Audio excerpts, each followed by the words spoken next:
Oh, hello everybody. Welcome to the stream today. I hope everybody's doing well. This is going to be one of those smooth and easy, mostly podcast kind of streams. So this is one of those ones where you can really listen to me in the background. I'm going to watch a couple things. I'm going to show a couple things, of course.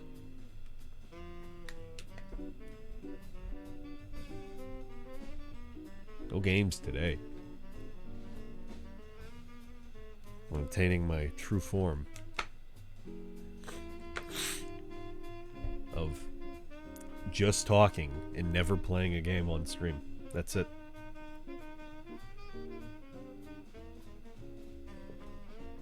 See, the difference for my other streams is that I play the game, you know, eventually at a max after like 2 hours. Usually. For this one, I'm going to look at games. I'm going to talk about games. I'm going to talk about some other stuff. I ain't going to play nothing. I'm too tired. I'm exhausted. I could go to sleep right now. I wanted to go to sleep right now. But I said, no, I haven't streamed in like 2 weeks. I should probably do a stream.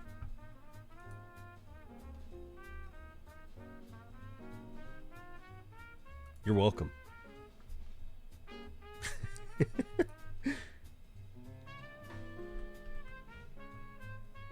Sorry, not 2 weeks. It's been 8 days. It's been a week.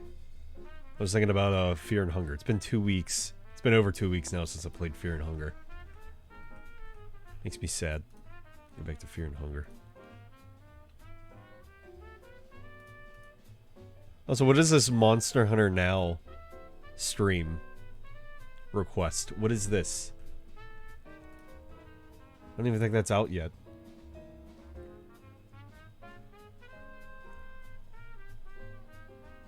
Wait, I don't want to like this for later. Shut up. I'm just liking this video for later so I can find it again easier. There we go. Actually, do I want this? No. No, that's fine.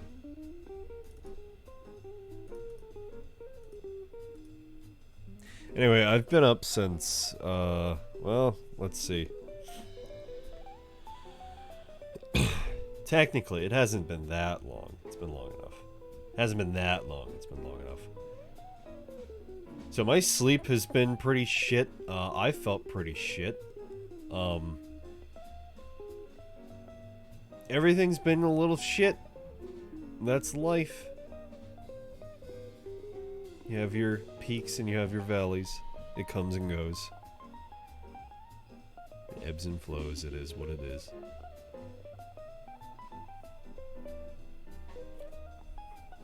I've been on the path of melatonin again a little bit. Taken 2. Wow. Took 2 nights in a row, and boy, man, I gotta just stop. I gotta fucking give that bottle of melatonin to literally anybody. Because, man, all it ever does for me is just... it puts me to sleep real good, and it feels real good when, like, it kicks in. Like, my body just, like, gets all fuzzy and kind of limpy, and I'm just like, yeah, I could just sleep. And then I sleep. And then you want to know how long I sleep for? I sleep for about 5 fucking hours. Usually. That's almost every time, usually. There's been a couple rare occurrences which, oh yeah, no, I got a full night's sleep, but no, wake up 5 hours and I'm like, oops. And I'm up at 6 a.m. So that was yesterday. I was up at 6 a.m. Let's see. I worked for a little while, I believe. Yeah, and then when I was like, well, yeah, I'm fucking tired. I can't do this. And it was like noon or 1 by that point. I was like, man, how'd it get so... Wow. And I was like, alright, I'm just gonna take a nap for a little while. I set my A-Lady alarm. The A-Lady alarm. She's got me. But what he didn't realize is he's been sleeping through every single alarm at max volume that she's been putting out, the A-lady. And he hasn't woken up for a single one.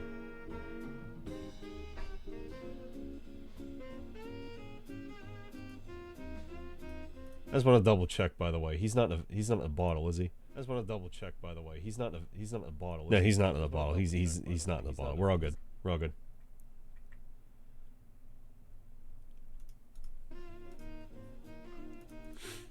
Anyway, he's been sleeping through all that. He hates it.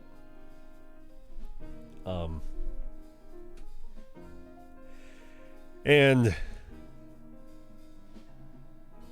yes, so I slept through that, and yeah, nap turned into like,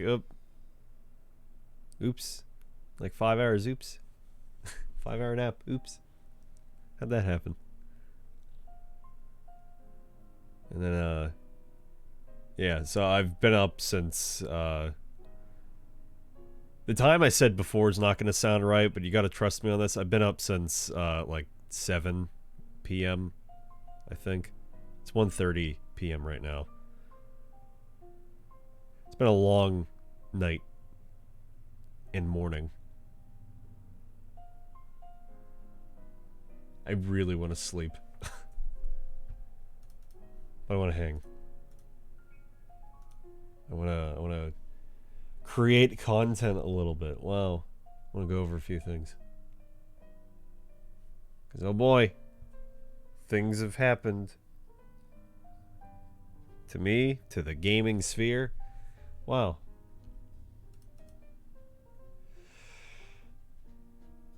Ugh.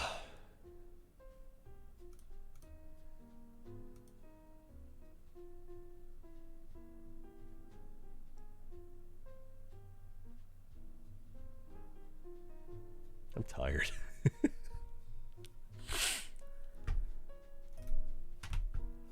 As I was smart to do, I made a list of things that's been going on. Probably pop on stream here. Hi, it's me, Maelstrom Gaming. I popped on stream. Hi, hello. Yeah, I made a list. Making lists to like be able to talk about stuff, that's been very good for the stream. Keeps my thoughts more concise. And like, oh yeah, no, I know what I'm talking about. I know what I want to talk about. And shit pops up, then oh, we can talk about that too. It's that easy.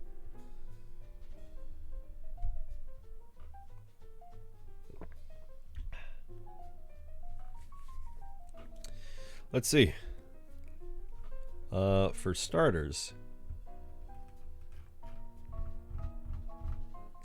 repotted my. I'm reading off the list. I repotted my my kitchen plants that I've shown on stream before in the past. They needed some new soil. Rachel gave me some soil with love, as she said. That went well. Everybody survived. It's all good. Last weekend I worked with my mom. I was going to help her dig some holes over at her house because she wants to set up a greenhouse. But I ended up just setting up a... She didn't say the name for it, and I can't remember the name for it right now. It's not a tent. It's like a little hangover thing. It's basically a tent. It's basically a giant tent. Just call it a giant tent on her back porch. It's not a gazebo, but it's a tent. That works. Mind you, I couldn't think of this yesterday, so it's not even a matter of me being tired. I couldn't remember the name of it. But I spent most of a Saturday doing that with her. It was pretty fun. As fun as setting up something like that can be. We had to take down our old one.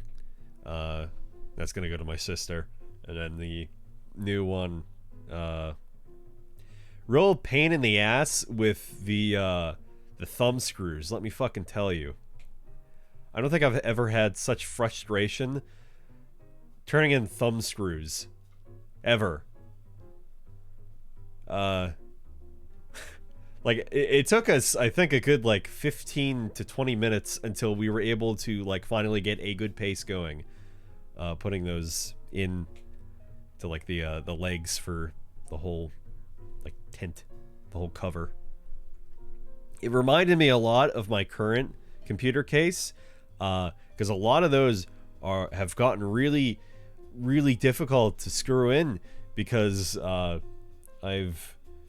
what's the word for it? I've stripped the screws, which is great. Stripped the screws, fucked up the holes, and now they don't, like, go in nice and just straight. They're very crooked. Very gay screws. But got pizza at the end of that. Really fucking good pizza, too. They have a really nice pizza place by them. I'm kind of jealous. The one right by me. Good pizza, but it usually ends up partially burnt, so... Good taste until you get to the burnt part. That's why me and my friends have stopped going there. That, and anytime I ever want to order anything, I am going to have to walk a whole, like, 20 minutes up a hill and then down a hill to go to the pizza place, and then carry a hot-ass pizza up the hill and then back down the hill to my house. Another 20 minutes back. Or so. Probably like 25. Just to get back and... Oh, it's burnt. It's partially burnt. Oops. Because they never have any delivery drivers for some reason. Even though I was told long while back, oh no, we do. We'll have them. No, we have them now. We got them. We got delivery. They never have them. Had them that one time the dude over the phone said, no, we got them now. Every other time it has been no. And I mean every other time I have wanted to order delivery. They can't deliver anymore because they have no delivery drivers. Well, I was tempted to be like, okay, what if I told you I am literally like 2 minutes up the road from where you are? Can I have it? It's Jover though. It's Jover. It's Ogre. More pizza from there. It's a shame because their barbecue chicken pizza was pretty good. They usually had really thick, just fat fucking slices of chicken on it, like unnecessarily huge slices of chicken on it, on just a single piece. It's like the size of my fucking hand. The size of my hand, just a piece of just flat chicken, just cut up on a single slice of like a thin piece of pizza. It's great.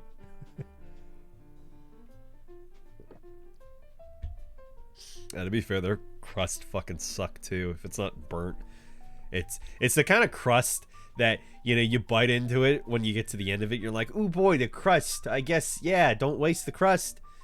And then it's like, it's brittle, and so it just kind of caves in from the top, so you're just left looking at like a hollow fucking crust. Anybody else ever get pizza like that with just hollow fucking crust? It's like it's just brittle.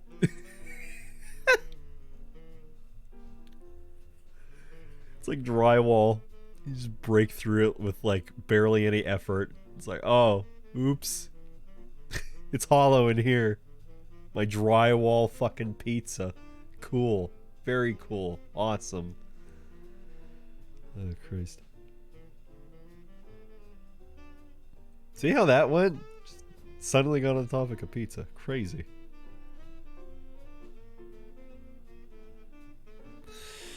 Let's see what else we got. Yeah, so good time with my mom. Good time putting that together.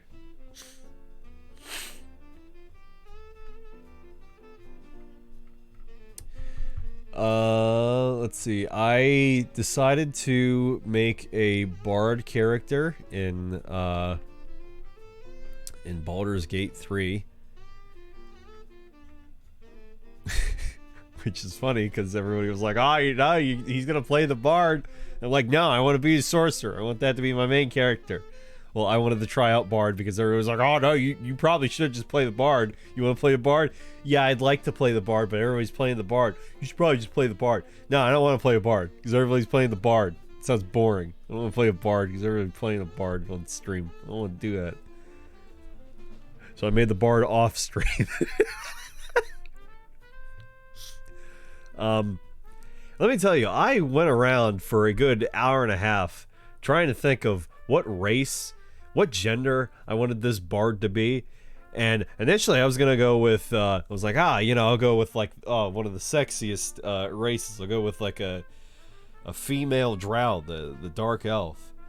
And I was like, I'm feeling this, but I feel like, in the back of my head, I'm just hearing my friend Michael saying, oh, but the tieflings, everybody plays the tiefling. They're the sexiest race. Like, think about it. And I'm like, I'm gonna try human female. And you know what I come to realize is that, man, for one thing, for as many hairstyles as there are not enough hairstyles that I actively would want to use. Therefore, there are not enough hairstyles that I enjoy, which is hilarious. The other thing is that, man, a lot of the faces in the game that you can pick, man, they kind of fucking suck. Especially like the female human faces. I don't like really any of them, or at least for like the vibe I was trying to go for. I was trying to go for cutesy. There's no cutesy faces, in my opinion. For what I was trying to make, no cutesy faces. Couldn't get it. Yeah. So I was like, I don't think this is gonna work out. I don't think a human female bard is gonna work out. I was like, okay, what if I just go complete opposite? What if I just try a male? Try a male human bard. Fucked around with that.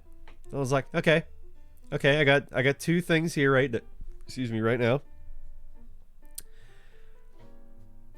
But man, that female tiefling, just in the back of my head, in the back of my head, man, I probably should just do that. Probably just do that. But what skin color do I choose? What skin color could the tiefling possibly be? What's the sexiest tiefling skin color? That's a great question, honestly. I don't think I found the answer to it, but I found a suitable answer. I looked around some other like tiefling colors like online, and I'd seen like a light pink, like a nice cute like pearly pink. I was like, yeah, that's it. That's the one. So I went with that. So I got a pink bard tiefling female. And we did it. I did it. So that's how that was. Playing a bard is pretty fun, honestly. I'm seeing it at least at the start as much more of a support role, which is honestly fine. I feel like that will definitely be more fun in like a group, like party run campaign. Ugh. So I'll probably make a bard for that. Whenever I play with a group of people, you got a full party. That'll be neat. As it is though for currently Baldur's Gate 3 with the stream, and especially the last stream, for one thing, I want to apologize. The reason why, at least one of the reasons why the stream had such a dip in frame rate multiple times, more so than the last stream,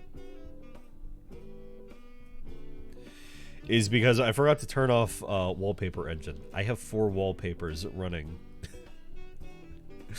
Yeah, that'll do it. That'll definitely muck up some shit. when I have, you know, OBS running and I have a game that was running my GPU so hot, the hot spot went up to 90 and it went up to about like 83 for its overall temperature. That's fucking hot. Granted, that was before I moved my entire PC up, and it's not sitting in that cubby in the desk anymore with no airflow. It's a wonder why they make them, like, for convenience, sure, but no. No, that's an awful idea. They should probably stop making computer cubbies. Or at least if they do, it should have more air, but even then, you probably just shouldn't have it on the floor to begin with. If you can avoid that, yeah, don't. Especially if you have pets. You get a bunch of cat hair in it, like dog hair. Lord help us if, get beetles in it. Roaches. The horror stories. Or beans. Oh god. Beans in your fucking computer case. How'd those beans get in there? It's because you used your computer case as a table. Eat your beans. And all the beans fell in. Oh my god. I love that picture.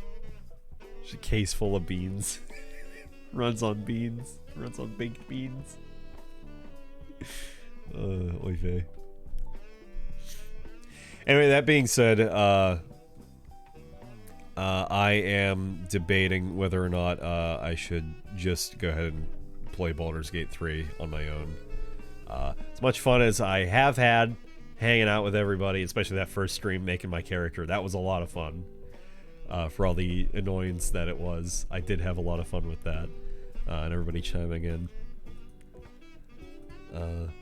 And even past that with you know, actually playing the game, I did have fun. I have had fun, but I feel like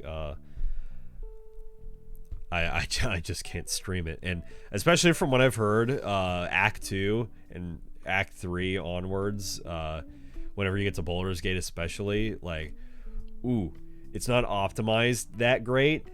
And, you know, go figure, the game kind of peters off a little bit after, you know, the thing that's been in, like, early access beta for how long and has had so much work put into it versus, you know, the rest of the game where apparently it, you know, starts to, you know, lessen in how great it is.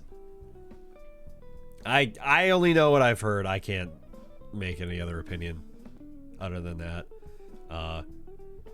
I will believe 100% the performance issues, though, in regards to, you know, a giant fucking city and onwards to whatever.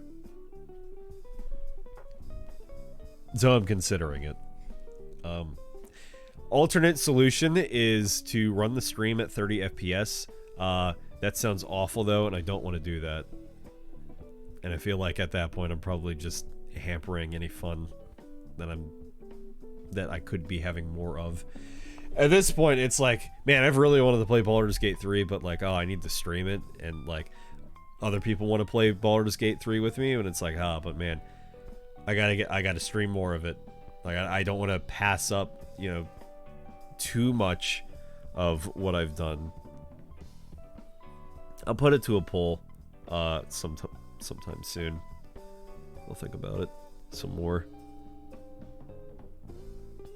But I'm considering it. I'm sorry that's the case. I know people were looking forward to it. But it is what it is.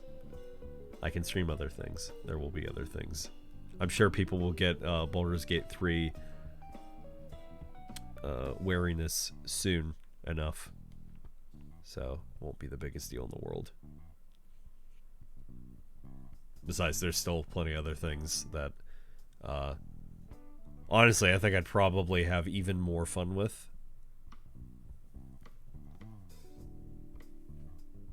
I'm not saying Fear and Hunger I had to have more fun with that, but I do want to go back to that. It's been 15 days since I streamed it, and like, man, I really want to play Fear and Hunger. But it's like, Baldur's Gate 3. People also want to watch me play Baldur's Gate 3. It sucks, I can't just play the things I want to. I mean, I probably can, Probably won't be that big video to people. People will understand. Everybody's understood for a lot of things I've done with this stream. Like, I don't want to do this. I can't do this. It is what it is.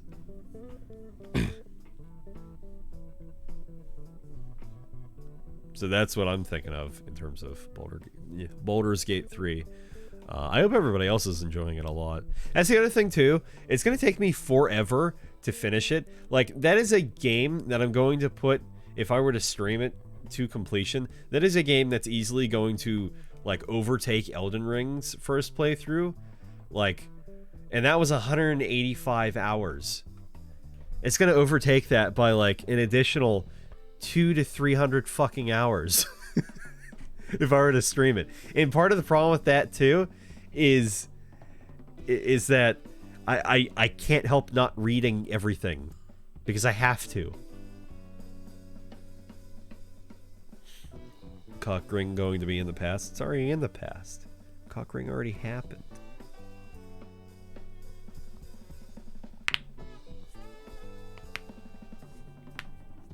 That being said, I'll, you know, play the DLC for Cockring. I probably will stream it. Because assuming that's probably going to come out next year at this point is what I'm more feeling. I got plenty of time to get some more upgrades going for my rig.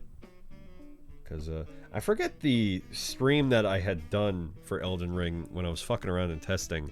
I think for the most part it was fine, except for the Altus Plateau, which is like, it's kind of understandable. Otherwise it was, yeah, I think it streamed fine. Like Liurnia streamed fine.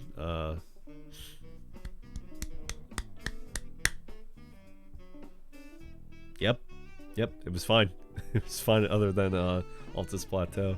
And I'm not sure how graphically resource intensive all that grass will be in the DLC.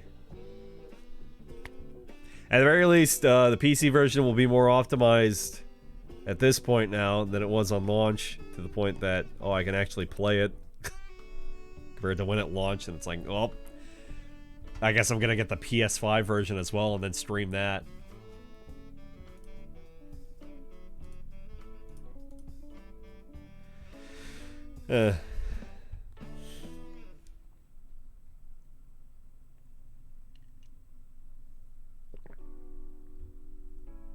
You know, I've thought too, like, oh, you know, I could stream Baldur's Gate 3 on PS5. And then that would just completely remove the issue of anything, you know, in regards to frame rate being a problem. Probably for the most part. It's on console. I hope that, you know, it have the time to be good. It's releasing, you know, so shortly after the PC version came out, compared to the Sexbox version, that is. Sexbox is current gen, Xbone was last gen. My bad. That's my naming for Xbox as it is now. Yeah, Sexbox coming out next fucking year. Jesus Christ. Which is so weird because, like, it's on PC. What's the problem with the Sexbox? Like, I remember, like, Skyrim's DLC being such a complete problem on PS3, and, like, that game still doesn't run super well on PS3. After all this time. I think even PS4 technically, too, somewhat. But not nowhere as bad as PS3. Baldur's Gate, Xbox is coming out this year. Oh. It's later this year, though. That I know. PS4... Yeah, PlayStation version, rather. PlayStation's version is coming out in, like... If it's not already out, then it's coming out in, like, the next week or so. But, yeah, my understanding, I thought Sexbox version of Baldur's Gate 3 was coming out next year. I don't know if I trust your source on that, sharpshooter.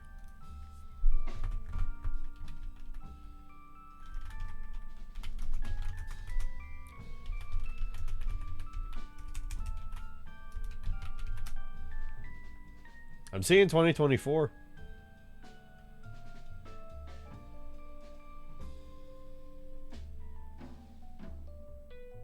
Baldur's Gate 3 drops Series S split screen support to release on Xbox in 2023. Which fucking is it? Early 2024. We're gonna say it's December. We're gonna say it's December.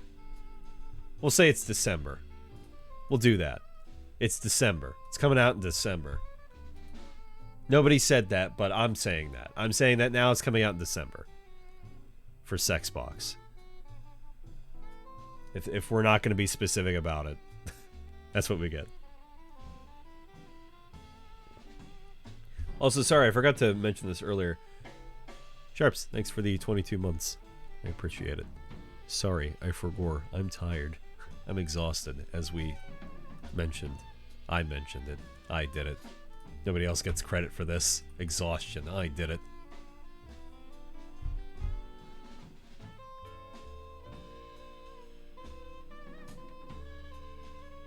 Enough about Baldur's Gate, though. Who cares about Baldur's Gate? Let's talk about fucking...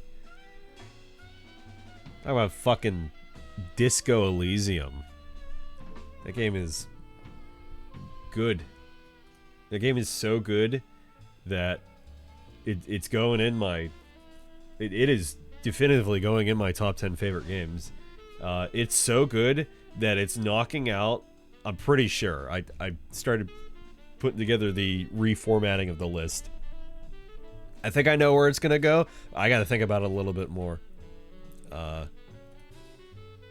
don't think that's any big deal. I don't think that's any big deal sharing it ahead before I actually publish the, reformat of the list below the stream. As it is right now, going from number 10 to number 1. At number 10, Stalker, Shadow of Chernobyl. 9, Silent Hill 2. 8, Elden Ring. 7, Fear. 6, Neo 2. 5, Monster Hunter Generations Ultimate. 4, Kingsfield 4, The Ancient City. 3, Fallout New Vegas. 2, Dark Souls 2. And 1, Resident Evil 4. The reformatted list that I am considering, and I think this sounds right. At number 10, the Stalker series, because to be fair, Shadow of Chernobyl is that is the only one I have finished. However, if we're being more accurate, it's more accurate that my taste in that kind of post-apocalyptic, which it's not necessarily, but for the zone it is, post-apocalyptic, sort of dreary, gas mask, radiation filled and weird tech and alien shit sort of vibe that just Stalker has across the whole series, and especially with the amount of time I put into Stalker, Call of Chernobyl, and then some of the time I put into Anomaly. It's it's the series. It's the whole series. I haven't beaten Clear Sky. I haven't beaten Call of Pripyat. It's the whole series, though. Because I've technically played through every area in the whole series. It's just been through Call of Chernobyl.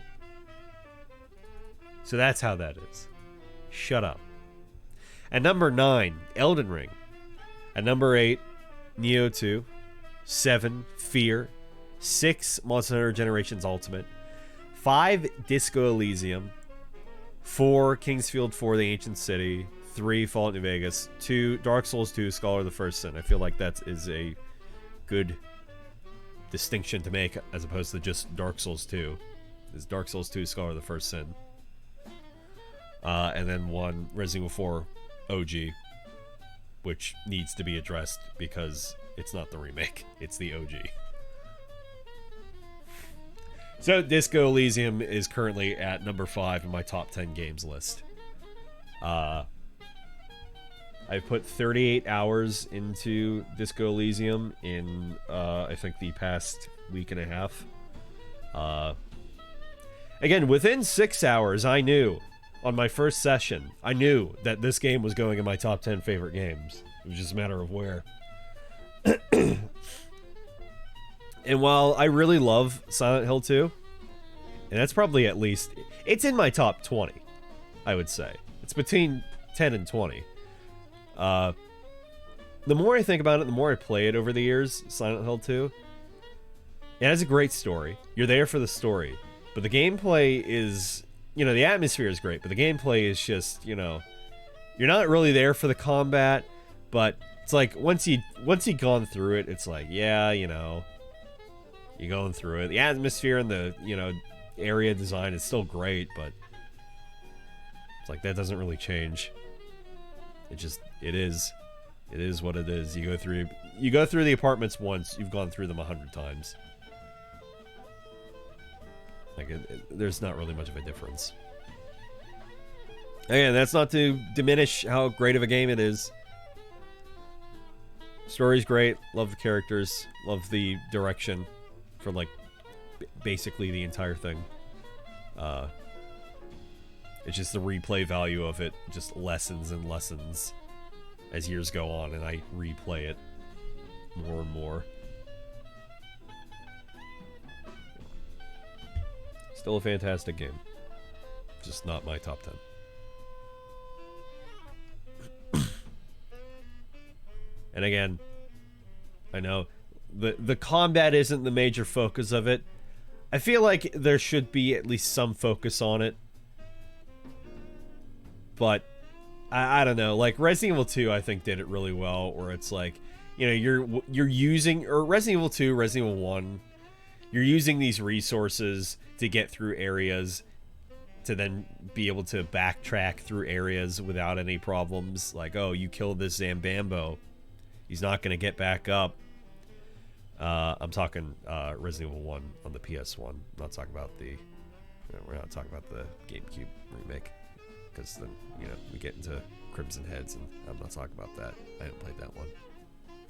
I haven't finished that one, rather. Anyway, you're killing things to go back through areas to have less of problems. I feel like that could be applied to Silent Hill 2 really, really well. But, again, that's not entirely the point. The combat isn't the point. It's the story. And I don't need a game that... I don't need to play a game that has combat. I'm playing Disco Elysium. The game doesn't have combat. It's all dialogue. I love dialogue. I loved writing dialogue when I wanted to be a writer. That was my favorite part of writing, was dialogue. I wrote really good dialogue. People said I wrote good dialogue. In my writing class, anyway. In high school. So, I love Disco Elysium for its dialogue. The game doesn't need to have combat to be a good game. I completely did a complete 180 on Dear Esther, because I was like, oh, you know, it's just a walking sim, and then by the end of it, once I actually had streamed it and played it through, I was like, oh, this is actually making me a little emotional. This is a really good ending, actually. This is a pretty good game. I'm glad I played this. Glad I went back to it, because I was like, fucking Dear Esther, fucking walking sim piece of shit, who cares?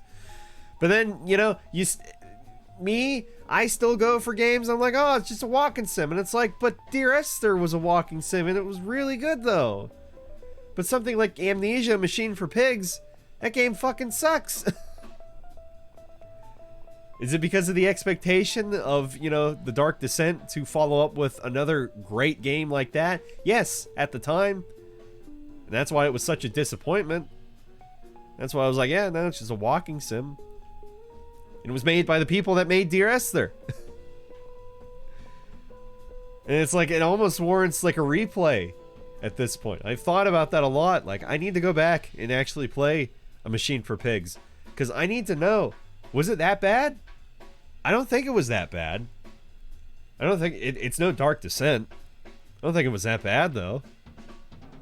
I'm not sure.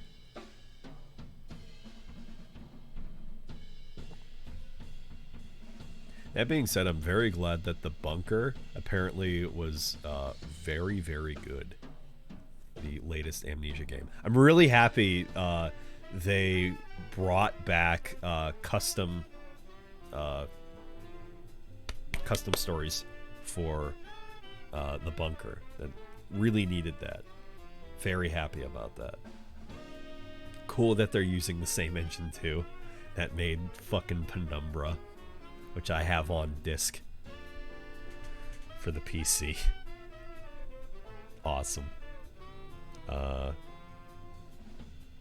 think if it's not upstairs, it is right in that cabinet behind the door there.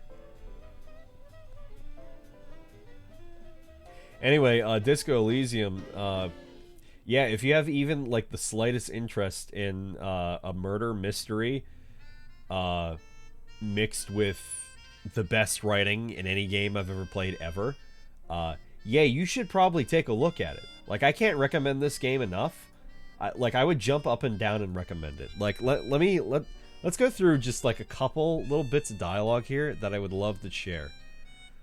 And that's even apart from the phenomenal art style that this game fucking has. Let me...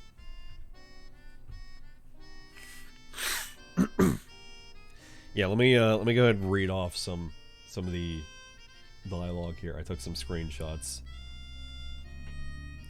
So, that's me right there. That's me. Detective man. I go in the trash, and I'm looking for trash stuff because it's a part of the crime scene here, over here. And I'm looking for stuff, and I find a mug with a depiction of a yellow Asian-like man on it, and yellow man mug. It's just a racist mug. What's there to read here? Not much. You have the option of saying, there's quite a lot to read into here, actually. Look at all that content. All that content. Oh boy, here we go. What are you going to say about a broken, tossed away mug that you dug out of the garbage? Look at these great options you have here. You have 4 very competently, massively written options here. This mug is an example of prejudice. I'm going to use it as an example of what not to do. I'm going to push this into the face of every merchant I find and tell them, this is your inane ideology. The mug will be useful. By denouncing it, I can earn political capital to mask my badass hustling, i.e. fraud and embezzlement. The mug didn't belong in the trash. It was just a funny mug. Can't anyone laugh anymore? just great. What else do we have? Let's see. I don't want to spoil anything just in case. There is a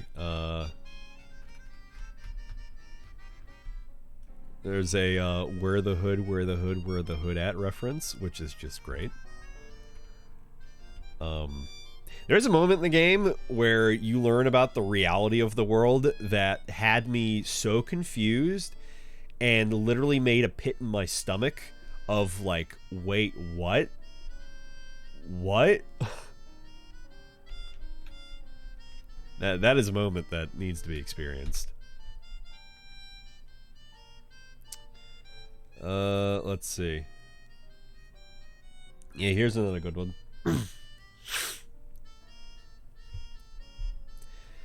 In total, the coalition government is taking 98% of all your money.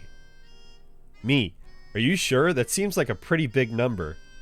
What are you not sure about? They're milking your nipples till they bleed.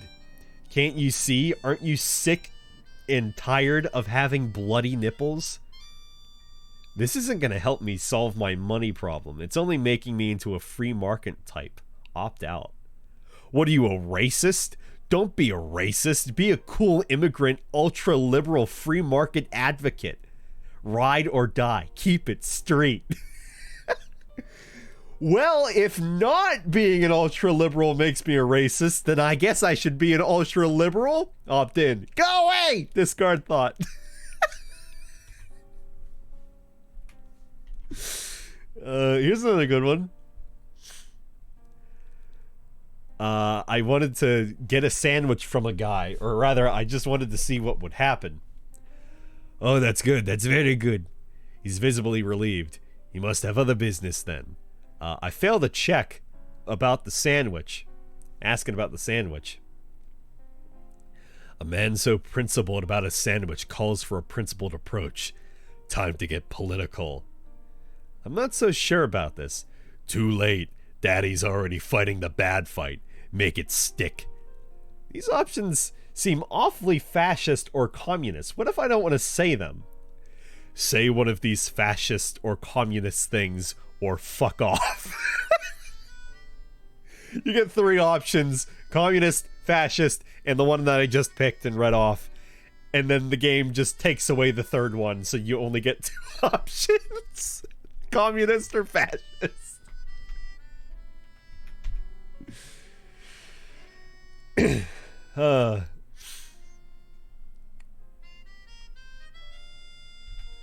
Let's see what else. Yeah, here's another good one. Talking to a race supremacist here. Your race descent has only worsened since I last saw you. You have really let yourself go. Kim, what do you think about this? I think this racist is better than the last, but the next racist will be the really good one.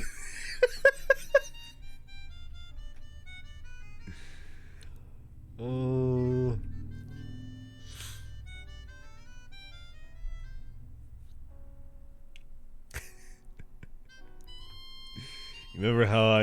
remember how when we met Measurehead, I said that the next racist will be the really good one? Yes? Well, he gestures towards Gary as though he were presenting a work of art. This is that racist. Are you Gary? Are you a racist? Gary the crypto fascist is his name.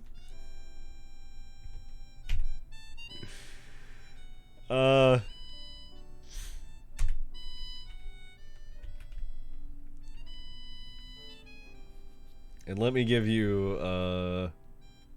one more example here. Talking to a Sunday friend here. Revachol is generally difficult. It's led by an interim government, which means it hasn't yet achieved full democracy. But they are working towards it. You all doing very well here, relatively speaking. He gives you an approving nod. And my options are, I don't think I'm a moralist. Moralism sounds incredibly boring. I want more action.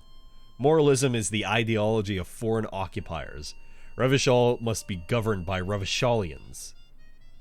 Democracy is a meaningless sham as long as the working class is under the boot heel of capital. It's like every time I'm talking to people, I'm choosing option D.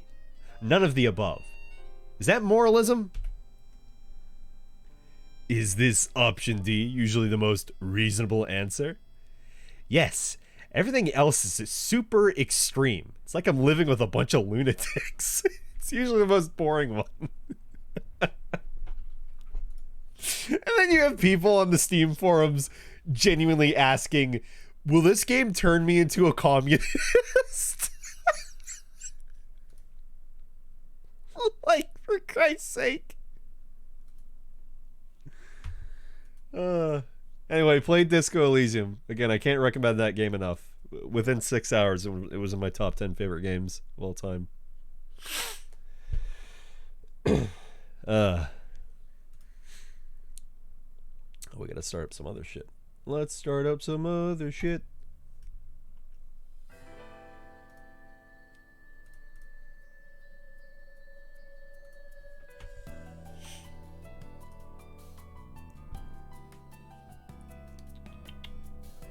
Okay. So moving past on Disco Elysium, I will continue to stress until I beat it, probably in the next week or so, how good it is and how everybody needs to fucking play it, like, right now. Like, it's so good. It is so fucking good.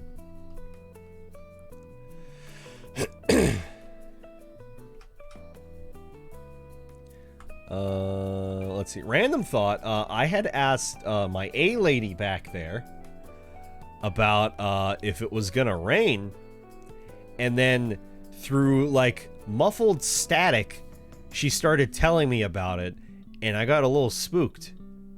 And I asked her again, and then she was fine. That was weird. I don't know what happened there. I needed to bring that up.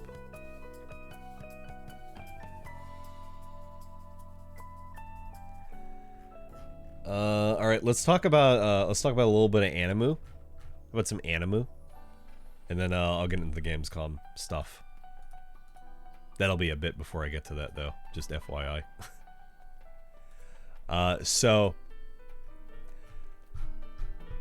On the weekends, I have been potatoing anime and full game playthroughs with my friend and my cousin Rachel. And the anime that we were on for my friend Katie, she wanted to watch Devilman Crybaby, the more recent one. I forget what year it was, but the newer one, not the old one. And that was pretty good. I'd give that a 9. I enjoyed it enough, and I will say that the ending will stick with me for a very long time, because it started out with oh, demons. Oh gosh, what's going on with these demons? Oh, you're the devil man. You're part man and part devilish. You got the devilish in you. Look out for the devilish. Do not become full devilish. You are the devil man. Also, you're a crybaby bitch main character. Yep. And then, spoiler. I'm gonna hold my hand up. If you don't want to be spoiled on Devilman Crybaby, the new one, I'm gonna have my hand up. I will put my hand down when spoilers are over. And I'm gonna talk about it right now. So the series ends with God being real, because devils are real, of course. The secondary main character, the secondary main character, being like, oh yeah, no, I remember now, being the devil, Lucifer, but like as a fallen angel. So it's the fallen angel and the main character, who is Devilman, duking it out for a very long time, to the point that all of humanity dies, and then Devilish Man dies, and then he's like, oh wait, no, shit, I didn't realize that, oh fuck, oh god, oh no, oh no, everybody's dead, now I'm alone. Now I'm completely alone, and God is bombarding the planet with holy blasts. And that's how the series ends. And it's implied that there's like a time loop, so the whole thing's just going to repeat over again. I didn't expect that series to end like that. I skipped through the OVA, I should say, for the old show, and man, it was nice when, you know, it wasn't so cataclysmic and apocalyptic, and it's just like, oh damn, the house got kind of fucking wrecked by a Debliss, but we're all fine otherwise.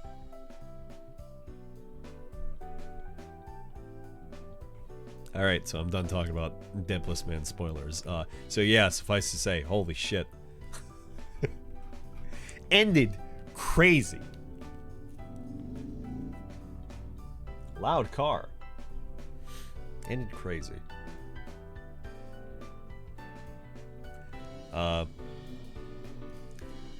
Also, I want to say, so we watched the anime in English dub, and it was fine. There was a lot of Cherami Leigh, which I'm a big fan of her, but there was a lot of Cherami Leigh. There was a lot of her. I was gonna say a thing, but that'd be a spoiler. There was a lot of her, and she kept popping up. I can't be... I'd have to hold my hand back up, and I don't want to hold my hand back up. There was a lot of chair melee. That's all I can say.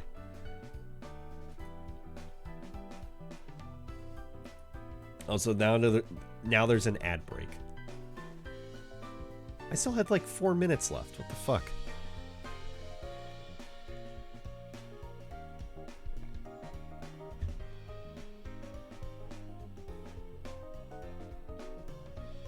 Well, I'm gonna stand up. I'm gonna get some more water. And I will be back in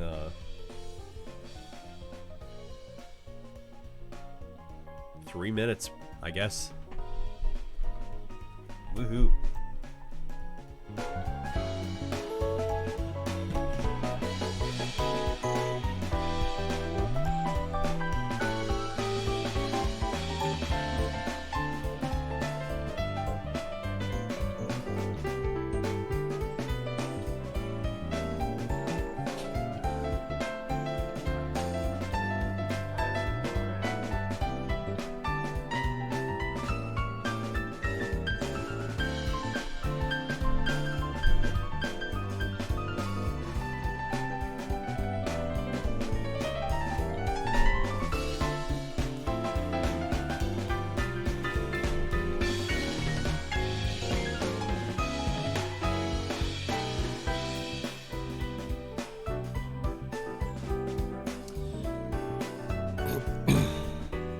For an FYI, I imagine the stream will probably go like another hour-ish, unless a bunch of people start hopping in and start chatting. I get completely derailed when actually going to bed. Yeah. I am still quite tired. The rambling's helping me, though. I'm getting lost in my rambling.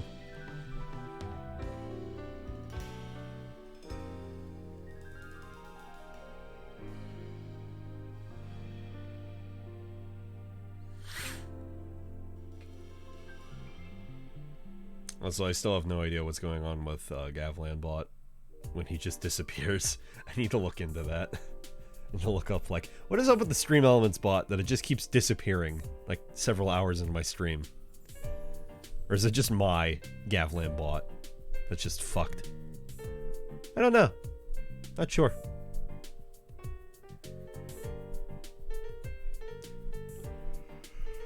Oh, the ad break should be ending. Like 10 seconds. And I will continue rambling.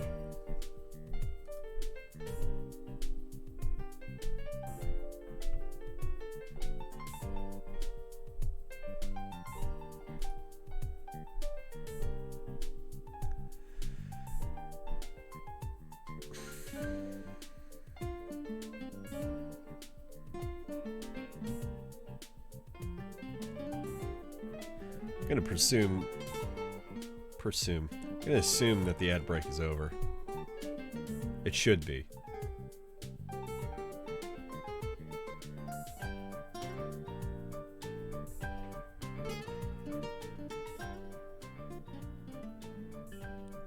I think normally it tells me, but I'm too tired to remember if it does or not.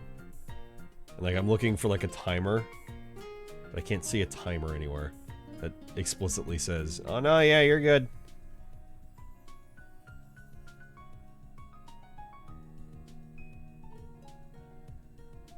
Give it another 5 seconds.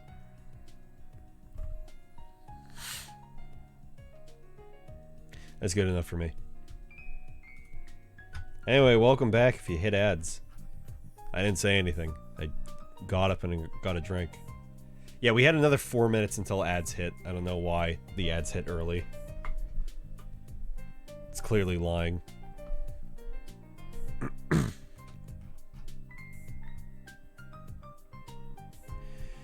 Anywho, let's see. Yeah, so, yeah, Debless Man ended, crazy. 9 out of 10 show. Ending will stick with me. Good show, though. Not a 10, but, yeah, it's a 9. I'm usually pretty generous with my scores anyway, but... Oh, yeah, the English dub is what I was talking about. Yeah, so overall it's pretty good. The main character though, I can't stand the way his voice do the act. And apparently he is or was a less known actor at that time. I don't know how he is now. But his voice is the equivalent of, and I'm going to do my best impression, and I think it's a really good impression, but the entire time he basically sounds about like this. Every time he speaks.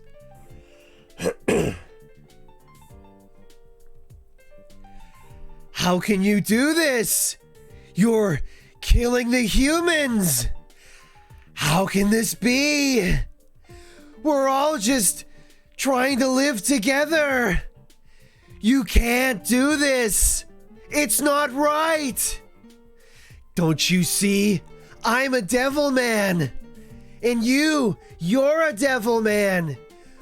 We have to work together! And that's basically it. That's his entire cadence for the whole show. And it's so funny, and I also hate it. I hope he got more work. I hope he got better. I really do. If I could ever hear him specifically like that's just how he acts, and I just hear it in another show, I would recognize it just instantly like that. And again, like, I'm pretty decent at impressions. I think that is a spot-on impersonation, what I just did there. That is how he sounds in the English dub. Like, you can go look that up, and you're gonna be like, oh, no, yeah, no, that sounded, like, almost perfect. Like, wow. Yeah, no, that basically is right, isn't it? Anyway, I enjoyed Debless Man. Cry baby, for the most part. 9 out of 10. Good 9 out of 10 show. Best 9 out of 10 show I've seen in recent times. I remember hearing word, this is moving on, I remember hearing word that Konosuba, in the past, and probably still to this point, the series that, in season 1, I genuinely had never laughed so hard at an anime before. Konosuba, if you're not aware, is an isekai, one of those things that I don't normally like, and I like to rag on because there's way too fucking many of them, which is funny because I'm going to talk about 2 in the next 10 minutes or so. Konosuba is about a shut-in NEET weeb who didn't do anything, didn't go anywhere, and the one time he decided to go anywhere was to, like, go buy a game or something, and he tries to do the isekai thing by saving a girl from an oncoming truck. He dies, and then it's revealed by this complete bitch of a goddess who's like, oh, I can reincarnate you, or I can just send you to heaven, you know? And she's like, no, see, it wasn't a truck, it was a very slow-moving tractor, and you died of a heart attack, and you pissed yourself, and all your family laughed at you, pissing yourself dying. And, like, that's fucked up. But that's the show. So, he then, the main character, Kazuma, he's like, or he's not like anything. But the bitch goddess who's like, yeah, I can resurrect you, or reincarnate you, or just have you be reborn. You can be resurrected, reborn in this fantasy land world. Ooh. Or you just be reborn in, you know, Japan, if you want. And getting reborn in the fantasy land means he gets like a super duper power. He gets like a little cheat skill, and also he has to kill the demon king, the demon lord or whatever. And he's looking at all the powers, and she's like, come on, hurry the fuck up, just pick something. Just pick something already. Come on, we don't have all fucking day. So he's like, okay, you know, fine. I'm gonna pick my super special secret skill. I'm gonna pick you. And so then him and the goddess get stuck. Well, the goddess rather just goes with him and gets stuck in the fantasy land. And so they have to work together to kill the Demon King so she can get back to, you know, the heaven. And along the way, they meet a crusader named Darkness, who is a glutton for punishment. She loves it to a point of it turns her on, and she can't hit anything. She cannot hit anything to save her fucking life. She is a tank who can't fucking hit shit. And then they get a mage who only does explosion magic. And the series goes on, she just sets off like cataclysmic fucking nukes. That's just what she does. And the only problem is she can only do it once a day. So you just have this party of complete fucking losers that somehow in the end managed to save the day through being complete fuck-ups. Which is why it's the best isekai in my opinion, or at least one of the best. Anyway, so I had heard on the wind, I think, that season 3 was coming out sometime soon. So I was like, ah, shit, you know, it's been fucking years. I should probably watch the second season. So I did that over the past week, and yeah, that was really good. Kind of wish I'd watched it sooner, but yeah, it was really good. The last episode was like really great. It was like, oh, everybody's working together. It's really good. I thought season 3 came out last year. I don't think it did. Unless, you know what? I'm not even gonna look that up. I know exactly what you're thinking of. There was a spin-off series featuring the explosion mage that they had done, which I don't know if I want to watch. Like, I like the explosion mage character, but I don't know if I want to watch an entire series with her and like another couple characters that are one who's in the series and then a couple other ones that are in the movie that I haven't seen yet, but I've seen a couple clips from that. It looks really funny. I'll probably watch it in the next week.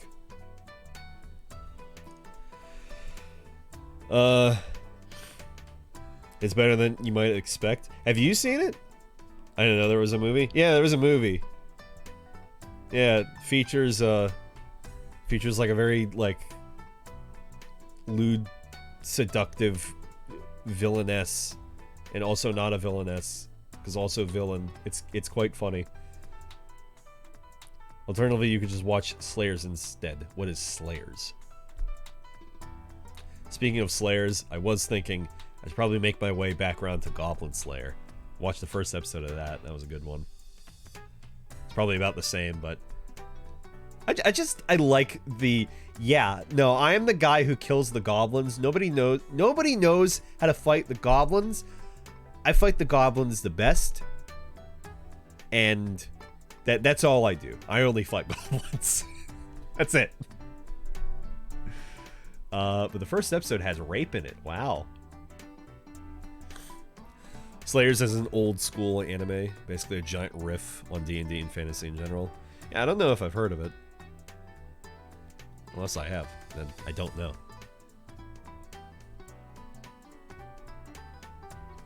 It's very hard to recommend things to me, though. Very hard. I only do the things when I want to do it. Even had an SENS JRPG made. I don't know if I've ever heard of it. And we'll look. Let me see. No. Yep. You know, this is the exact one I was thinking of. Yeah. No, I know what you're talking about. Yeah, I saw a clip from it recently. I heard it was... Actually, no. I heard the movie was not good from somebody recently. I didn't hear anything about the series, but I saw a clip from it, and I thought it was kind of funny. So actually, no, I know what you're talking about.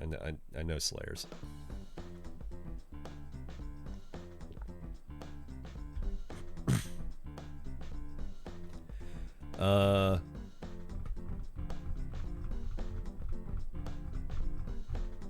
Yeah, so Konosuba season 2 was good. Yeah,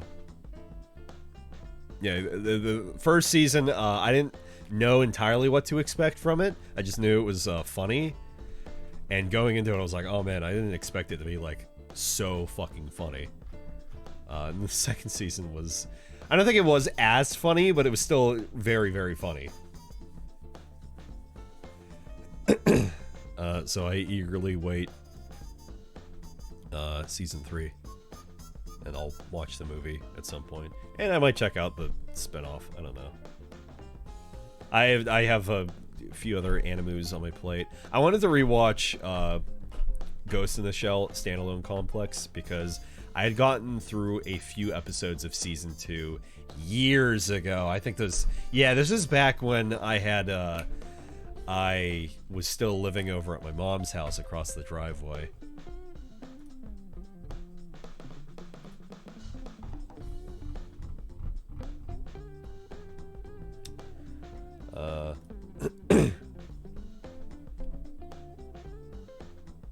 Sorry, I got distracted. Discord DM. Anyway, yeah, so I wanted to properly go back through that. And I was thinking maybe I can understand it a little more, because there were some concepts in Standalone Complex that like I just didn't get like politically. So maybe I'll understand it a little bit better. I don't know. Regardless, I liked in Standalone Complex the first season how it was when it didn't get so involved in its own plot, where it felt more like a Cowboy Beep Boop, where it was individual plot lines that didn't matter to the main story, but we still did get that main story at some point. I like that, and then season 2, it was more of an ongoing story, and it all connected, and I don't know, I wasn't there for it, and I was kind of tired of Ghost in the Shell at that point. Going back to Standalone Complex when I do, that first episode is fucking great. Fantastic. For Standalone Complex. Going back to it now that I have watched both of the movies that technically aren't connected to that canon. It's weird. Going back to that, I don't think that'll probably help me too much, honestly, because the movies were such a... They happened and then they stopped. The first one happened, I was like, okay, I think I get what you're putting down here. I think I understand. By the end of the first movie. And then the second movie happened and then it stopped, and then I fucking rotated my head around and around as it tilted, and I was like, what? That's Ghost in the Shell 2. You ever want to be more confused about any animated movie ever?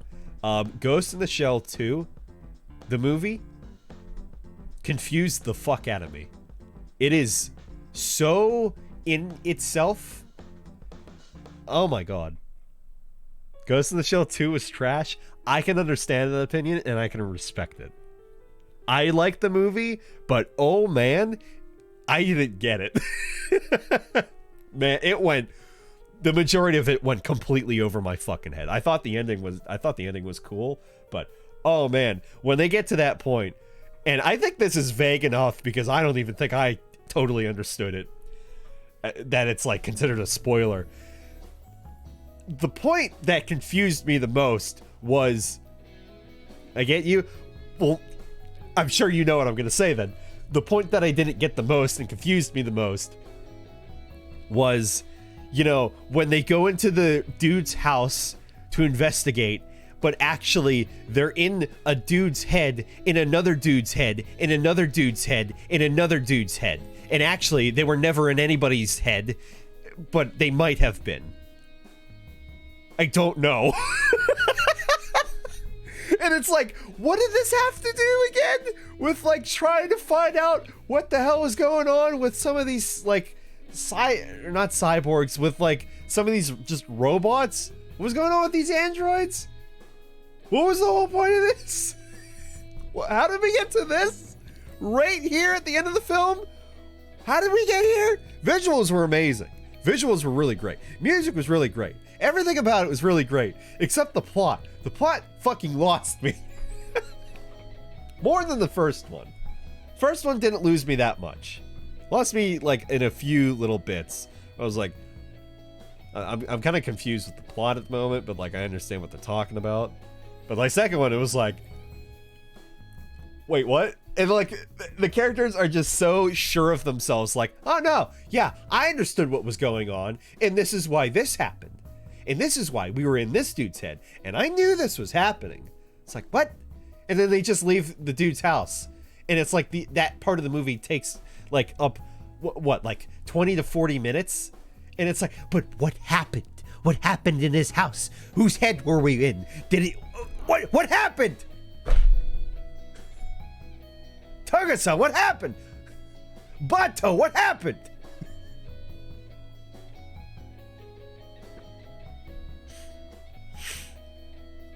Anyway, I love Richard Epker. Great actor. I don't know the name of the other guy. I just know Richard Epker because I love him especially. And he's been in plenty of things I like. Anyway, so yeah, I'm thinking of rewatching Ghost in the Shell Standalone Complex. With the intention of actually watching season 2. That's a lot of episodes to go through though. Which is to finally lead up to half of the title of the stream here. I took extensive notes about Gamescom, and I also watched an isekai about a vending machine. I was talking about this in the Animu Mango section on the Discord yesterday.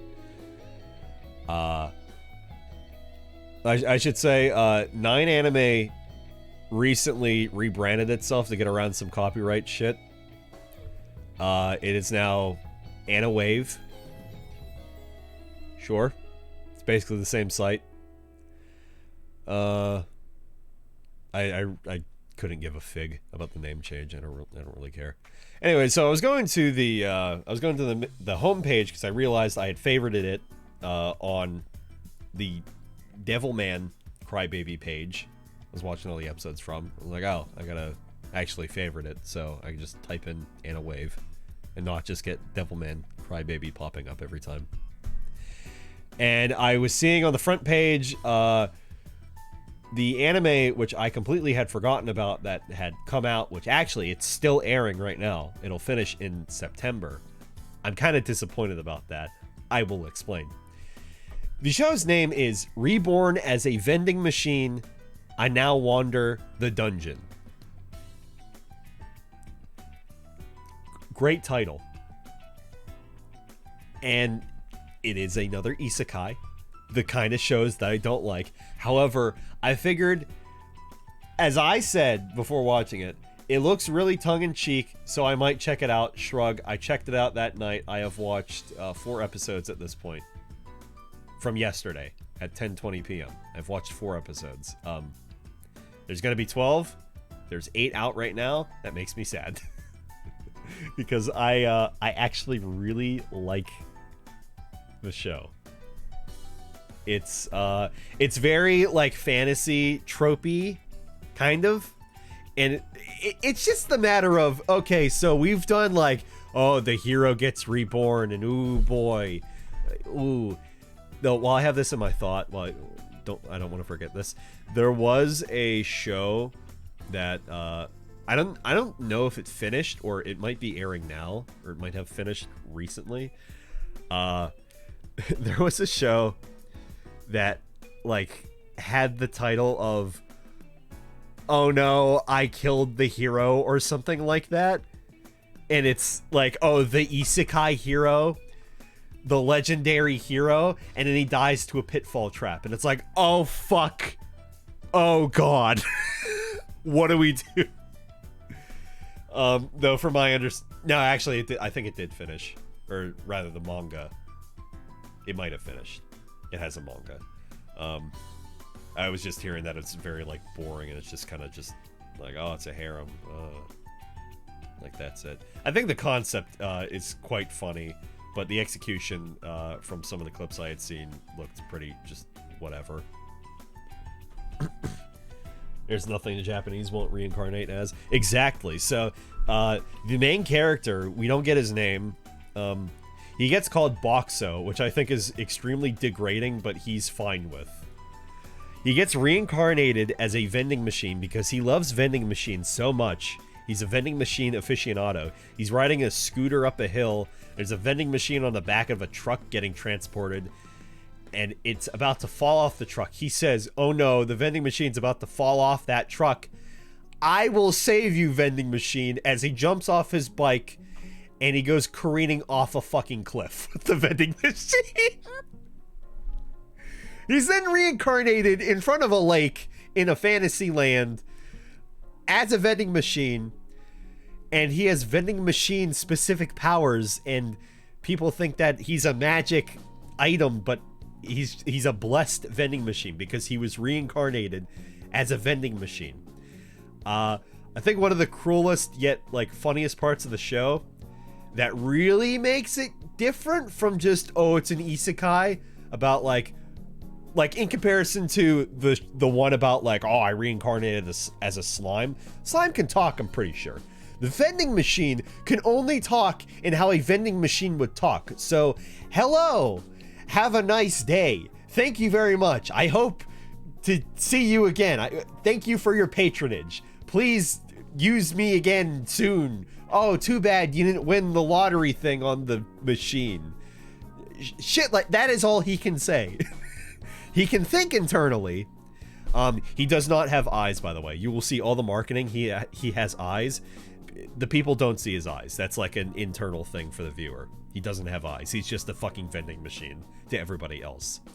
He's just a regular vending machine, and nobody knows what he is. So the whole show is like, oh shit, what the fuck is this thing that can dispense food and drinks that are really, really good that we don't have around here? What is this thing? And it can also talk, and it understands people, but it can only talk via the same lines over and over. And he eventually learns that, I think by like the third episode or so, he learns that he can like remix his lines a little bit, so he can just like abruptly cut them off to make it form sentences easier for people to understand him. So it's like, there is this girl that finds him, and she is Punch Girl, who has a blessing of super strength. And she finds the vending machine character, Boxo. She names him Boxo. And she's like, ah, dude, yo, I'm hungry as shit. That's what she says. Ah, fuck, shit. Ah, damn it, I'm fucking hungry. Yeah. That's it. And the vending machine, Boxo, is like, I'm a vending machine. In order to stay alive, I have points. And to transform into other vending machines, which he learns to do later on, and change the stock that I have inside of my vending machine, as well as use one of the only abilities I have is a barrier that completely deflects damage, but can also let things in that he wants, and protect those things, and just keeps outside interference. But that takes like dozens and dozens of points, and if he runs out of points, he will stop functioning and he will die. But he can level up his stats with these points. The only way for him to get more points is people need to buy stuff from him. So he needs to essentially completely topple the economy, which they never mention this, but topple the economy by devouring this money and it disappearing into nothingness and making points for him so he can continue to live. He is effectively destroying the economy by taking coins from people and making a profit so he can continue living. They never bring this up. I don't think they will ever bring this up. It is something you can notice by the way they talk about some stuff with the coins, their currency, though. There's gold coins, silver coins, and bronze coins. So I just think that's funny. It just devalues the currency, and it just disappears. It's not destroying the economy if you get a material good for it. Here's the thing too. So like he can sell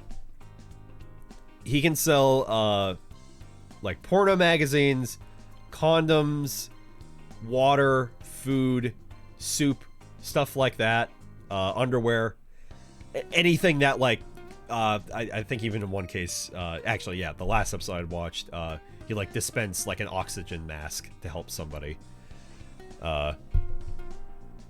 The thing with like the food and the drinks and whatnot, because they all come in like plastic and actually no, they all come in plastic packages and containers. All that trash gets just with magic that he does, it just gets like removed, and it's just that's how that works. He gets automatically restocked with all of his shit. It's just how it is. So like, oh, he sells hundreds of like drinks, he's still gonna have an infinite amount of drinks to sell. The money that they put into him disappears, becomes his points and his life essence. Those coins go nowhere. They are going into nothing. It is effectively destroying the currency for this material good, but then the currency doesn't go towards anything. Like literally nothing is what I'm saying. Is why it's like destroying the economy in that regard. Like, yeah, they can make more coins, but then that will devalue the coin because he's eating up all the coins. Like, actually, there's one point that they brought up. It got to such a point that like an outside force had to come in. It's kind of confusing to explain it like that. Somebody had to come into like the main town and be like, hey, we heard that, or we had seen that your stock of silver coins is low, so we need to, like, possibly exchange these gold coins for the silver coins with the vending machine here. And that's the only way they can get their silver coins back.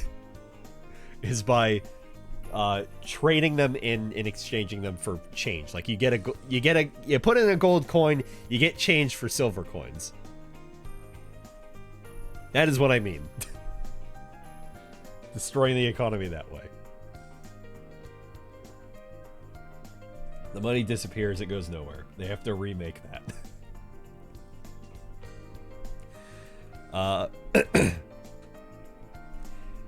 Anyway, so the way he actually is able to like communicate is the punch girl who finds him in the first place starts asking him some questions, and she's like, oh well, how about if you say hello there, that is your yes, and then your too bad is no. So that's like, aside from him remixing his vending machine lines, that is the only way he can like properly communicate. And so everybody just kind of treats them as this magical object pet thing. But they're also aware at a point that like, oh no, like there's a human soul inside of here. But it doesn't, the vending machine Boxo doesn't have any like particular goal or like destiny, and it's just here. And obviously they don't know about reincarnation, so they don't know. They just know there's a human soul in there at this point. Also, there's furries in that world. The bear was funny. I think furry bears are fine, but anything else just makes me feel weird. I will get into that again actually in a little bit when we talk about the Gamescom stuff. Gamescom, sorry.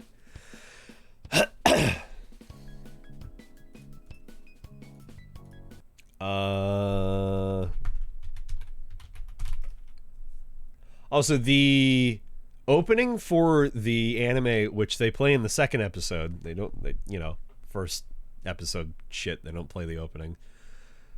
Hello. Oh, it's Tark. I knew it'd be Tark. Hey, Tark. I'm talking about a vending machine. Talking about the Isekai vending machine anime I watched. I'm on episode 4. It's surprisingly good. I was just about to show a thing.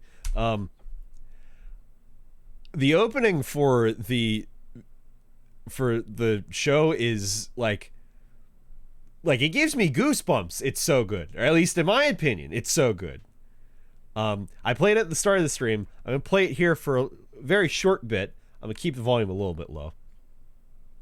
If this part gets audio blocked, VOD muted, sorry.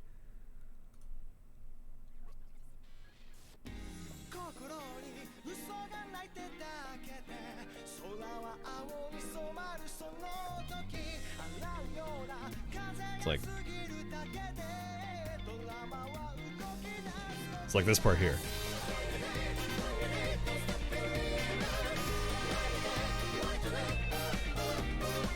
Like, it goes fucking hard for no reason.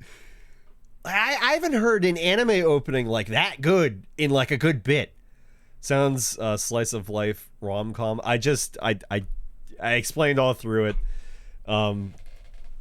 A dude gets reincarnated as a vending machine in the fantasy world. Yeah, it's kind of slice of life, honestly. Actually, yeah, I would say no. It's basically slice of life with some action in there. But like this is actually a show I would probably recommend. I think it's genuinely good, and I'm not somebody who likes isekai usually.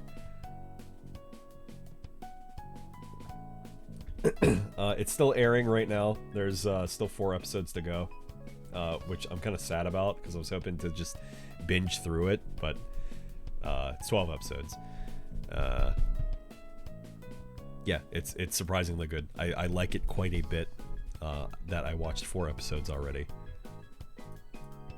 Because I figured, you know, it would be very tongue-in-cheek, and yeah, it is. It is very tongue-in-cheek. It's fucking vending machine in the fantasy world.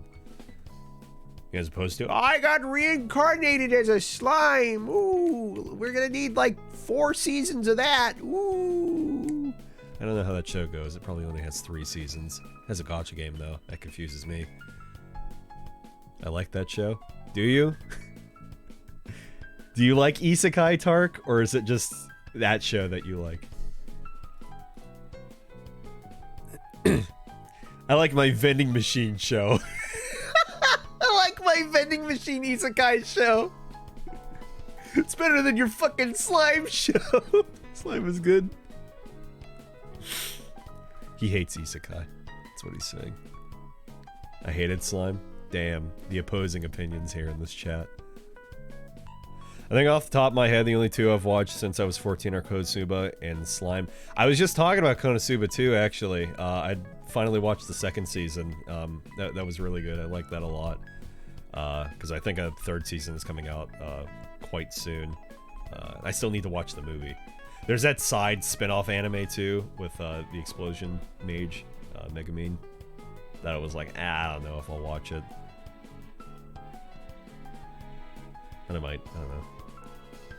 I like her as a character. I don't know if I want to watch like just her without like the rest of the main cast. Because like they all work together in such a just realm of stupidity that it's perfect. And it's like having one stupid person, it's like it's not enough. You need all the stupid shit. You need all 4 of those stupid idiots, all those fucking losers. Not just the one loser who can only do explosion magic once a day. That's it. But it's great though, because they learn how to be like not losers through their like oh yes, the crusader who is like who gets all horny about punishment. Yeah, we can use her as a really good shield and like as a distraction, even though she can't hit fucking anything. And yeah, the explosion mage that just does a nuke by the end of the 1st season is just a nuke.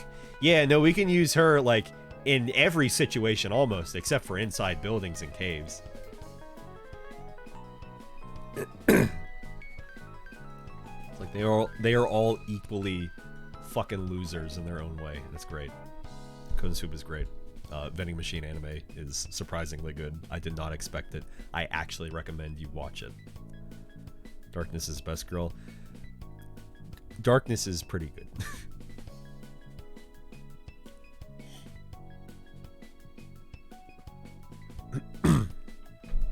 She needs more abs. That's what she needs.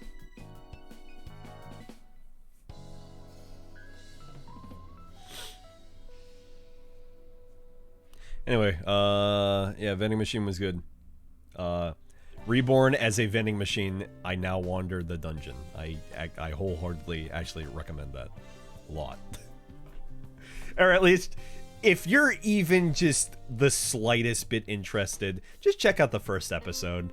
That was about all I was going to give it, and be like, okay, and then maybe I'll check out the second one, because, you know, you can't fully judge a show, in most cases, off the first episode, I feel. Because it's like, you know, it's... Oh, build it up. Okay, and then the second episode is how the show actually is. But no, it's been good throughout the whole thing. So far. I'll tell you what it shouldn't get is a second season, probably. Probably shouldn't get a second season. It's probably better off as like a one and done sort of a thing. I don't think I would be too mad if it got a second season. Like, I wouldn't be mad how I would be mad if, like, Bloodborne got, like, a, you know, sequel. Like, Bloodborne doesn't need a sequel. FromSoft, their best work is done when they're not working in the constraints of a thing that's already existed. But, like, if the Vending Machine show got a second season, I wouldn't be that upset. I'd be like, okay, how are they gonna fucking... Alright, the Isekai about a vending machine. What are they gonna do? How's that gonna... How do they do... How do they improve the stakes on the Isekai with the slime? How does that work, Tark?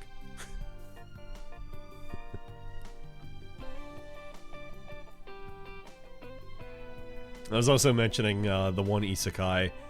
I think it's kind of an Isekai, I think.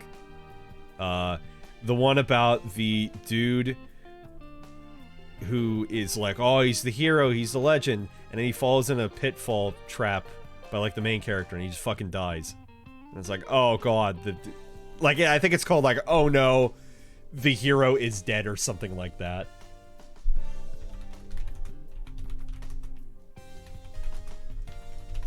Let me see.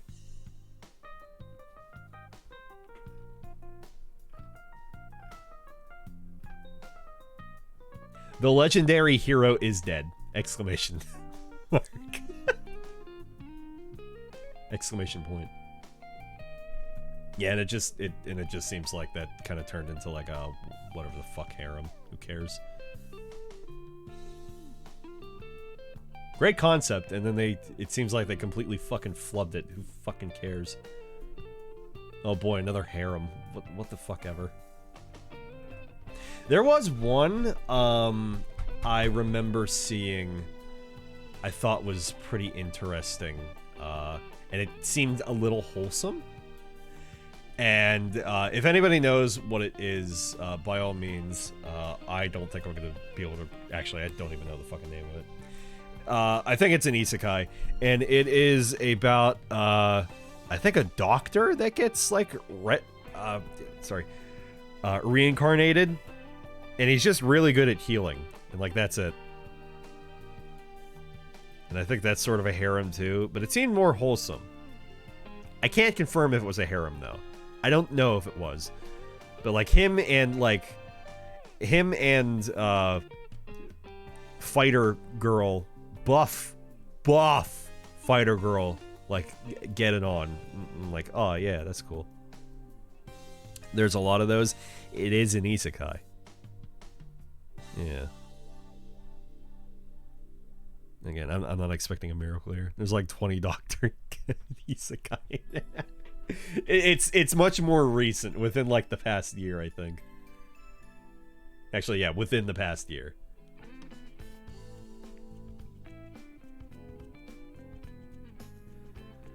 Village grow big, diplomacy, politics. That's what it seemed like. Slime ball not as OP as the fandom kept making out. Shocker. Okay. Actually, speaking of, what I like about Konosuba too is end of the second season, main character Kazuma is like, oh yeah, it's fucking slime. Yeah, we're gonna kill this slime. It's just a fucking slime. And everybody's like, what are you talking about? Those slimes are one of the most dangerous creatures, like, in the world. Because they just eat you, and then you die and you dissolve, and you're dead. What are you talking about? Not to mention, this one is poison. You will instantly die.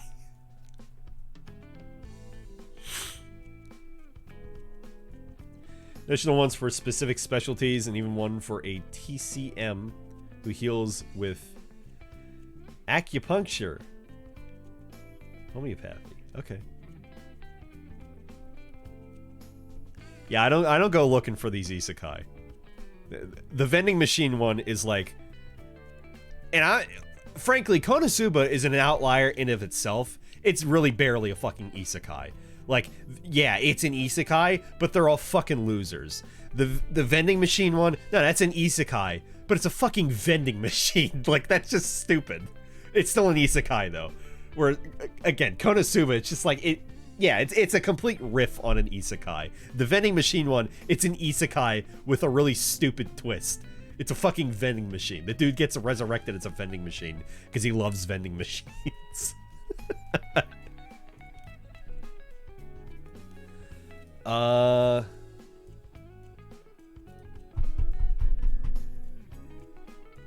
don't think it was an it was an isekai at all, but I thought at least the concept of, actually two of them, there's two of them technically. There is like, oh no, I put all my points into defense or something like that. I thought that one was kind of funny. From a concept, I've seen nothing of it. And then there is the other one, the like shield hero, which I think is just another harem or something. Yeah, shield girl, and then there's shield hero. But I'm focused on the doctor one. Where's the doctor isekai? Isekai about a doctor. Yeah, medical anime. Parallel world pharmacy. That's not what it is. I'm making up words. This is not the one. I tell you what though, most of these fucking shows, most of these isekai deserve to be 12 episodes. Episodes. Holy shit. I don't know if I'm gonna find it. I couldn't tell you what it is. I could be wrong that like he was even a doctor. Let's try some of these. Dr. Elise. That doesn't sound right. It's not Dr. Elise. Doctor's Rebirth. Let's see. I think there's... No, these are just mangoes.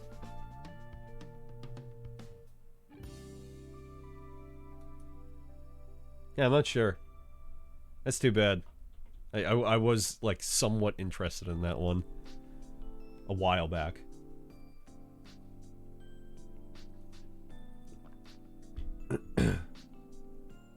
Shield Hero is the one with the slave girl. That helps me so much you don't even know. It doesn't help me at all. I keep thinking Shield Hero, and I keep thinking, actually, no, Shield Hero is the one with the fucking, with the lolly bird. Right? I saw Shield Hero Season 1 was good. Yeah, that was the one? Okay.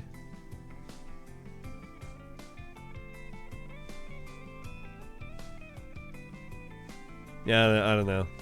I feel like it might take itself too seriously. But then with the shield girl, like, oh no, I put all my points in defense! That one is probably like too... And I am a man confident in his masculinity, but I feel like that one's like too like girly baby for me. Baby is the particular word here, not girly. Baby. I have watched Sweetness and Lightning, the show about best dad, maybe second best dad, hard to say. Somali in the Forest Guardian, or the Forest Guardian. That was a great father-daughter show. But Sweetness and Lightning is just about a dad wanting to cook for his fucking young little baby daughter. That's a good fucking show. I'm confident in my masculinity. I watch shows about fathers and daughters. What of it?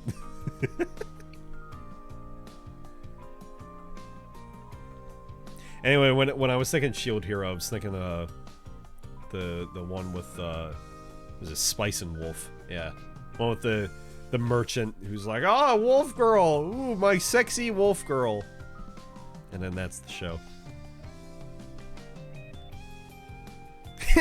Me and Tark do not have the same taste. Shield Hero was awful.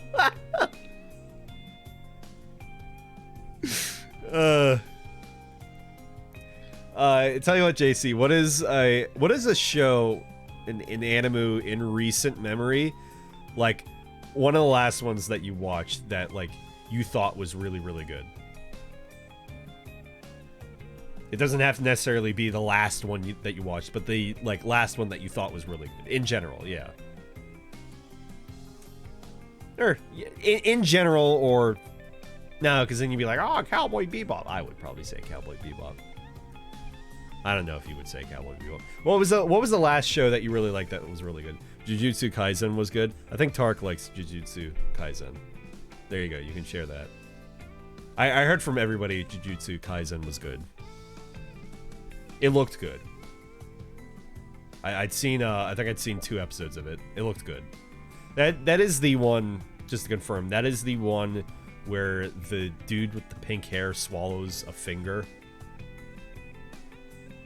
Sounds great out of context.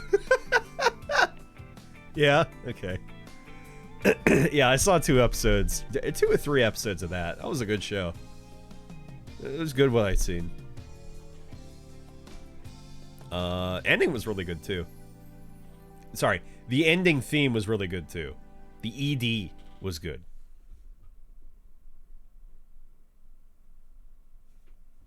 Don't remember the OP.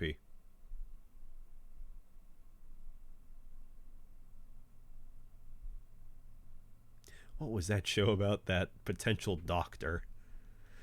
I'm still unsure. Shut up. I'm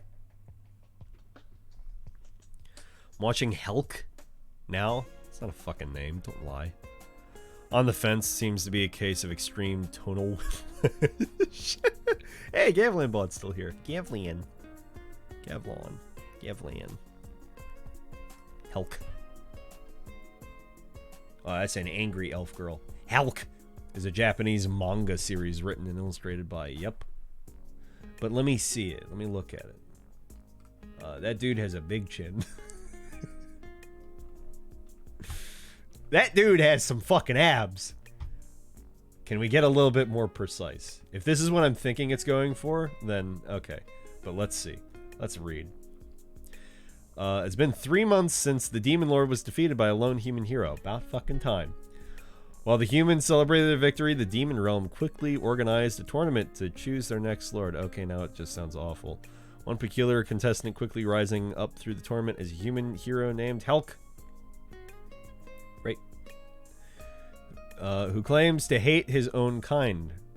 Romilio the Red, one of the 4 elite lords overseeing the tournament, immediately suspects Helk being a saboteur. Tries to rig the following matches into games of skill, but Helk does the thing.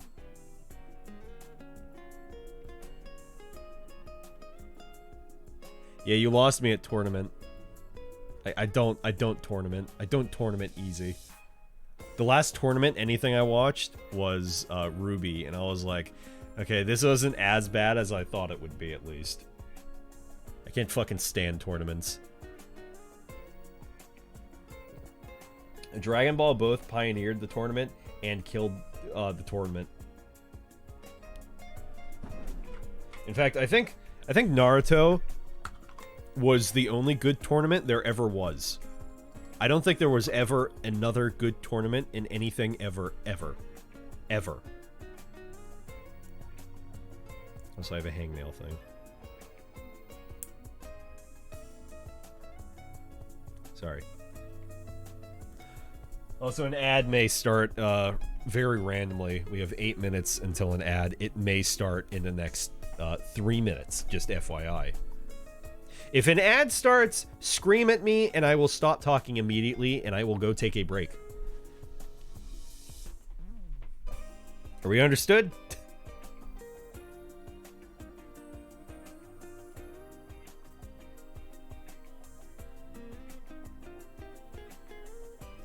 And a hangnail on my toe too.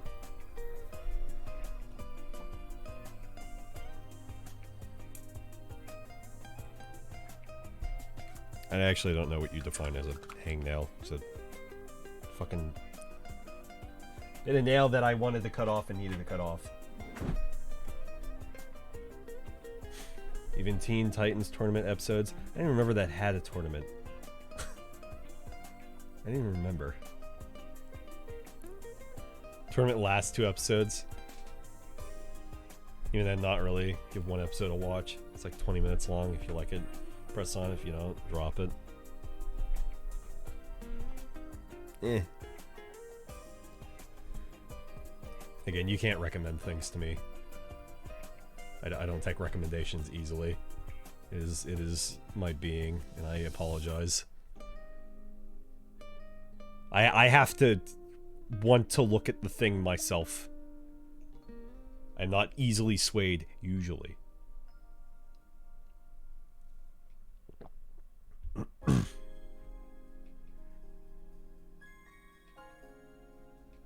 I'm trying to think, was the tournament for Teen Titans, was that like part of like the Beehive or something? The Hive? I'm trying to think, but I think that was just like a single episode. I don't remember a fucking tournament. I don't remember a tournament at all, Teen Titans.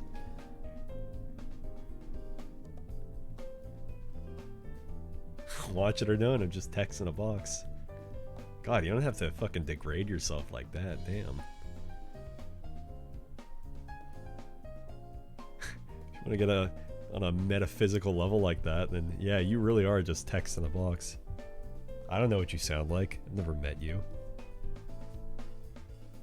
It's different. I'm here. I exist online. I have a voice. You, I don't know anything about you, JC. That was a schizophrenic talking to boxes. Tark, I know what you sound like. That's different. Sharps, I know what you sound like. JC, I don't know. I don't know what you sound like. Actually streaming to no one. My god. My god. 4 viewers. You're right, I really am streaming to nobody. The ad's about to start. It's saying it's about to start. What happened to my fucking pop-up that says an ad's about to start? Like, in like, oh, 60 seconds, and it pops up down here in the chat. What the fuck happened to that?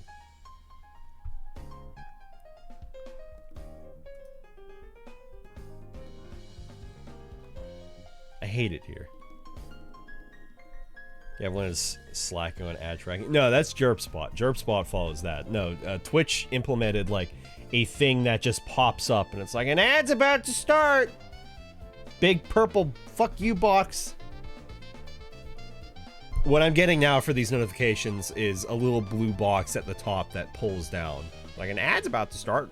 You can snooze it for 5 minutes.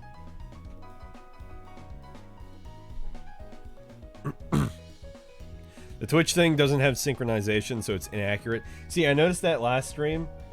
It was actually it worked. It worked for all of like not even half a stream, and then it never worked and synced again, is what I had noticed. It did work, barely. If I had the power of invisibility, I'd use it to fuck with people and make them think they're mentally ill. That's crazy. You should do that.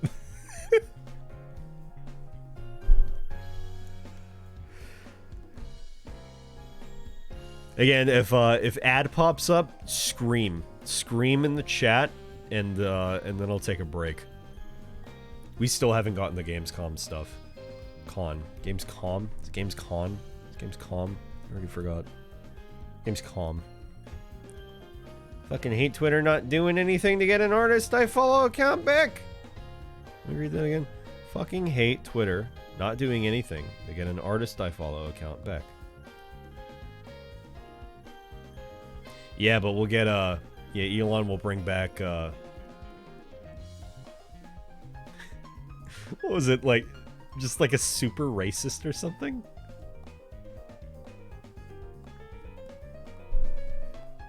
That was recent news. He like unbanned like a super fucking racist guy. It's like, okay. I mean, you really shouldn't expect anything like less from it at this point. He's such a fucking moron.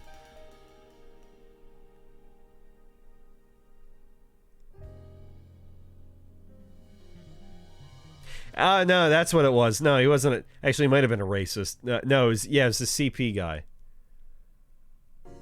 Yeah, it was the CP dude. Yeah, thank you. That's what it was.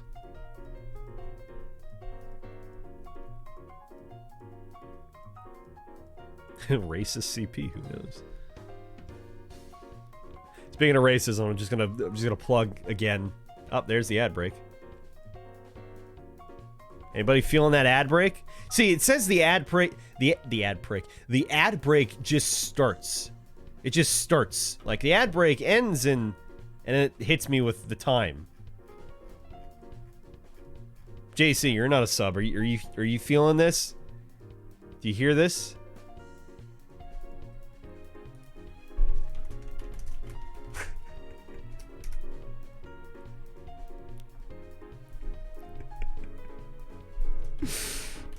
I'm laughing. He's laughing. You're watching an ad and he's laughing. Yeah, it popped up saying that, oh, there's an ad break in progress, before it was saying, oh, 60 seconds to an ad break. I think I'm just gonna steal Jerp's fucking bot. There's like a million things going on with it. I'm just gonna steal it. I'm gonna tank my stream. Not gonna have the resources for it.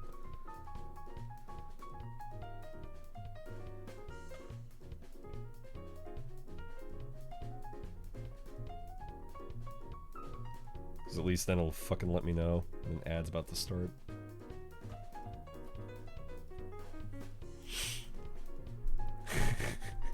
Question for a second, what does being submissive have to do with feeling it? Everything. Everything.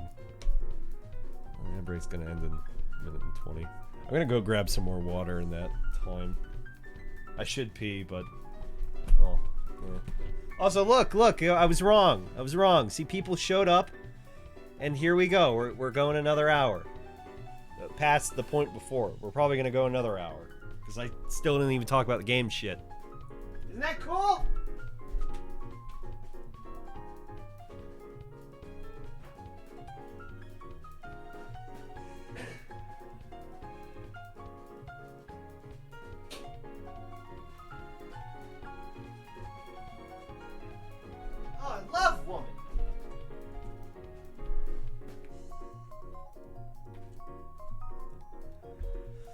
Fucking love woman.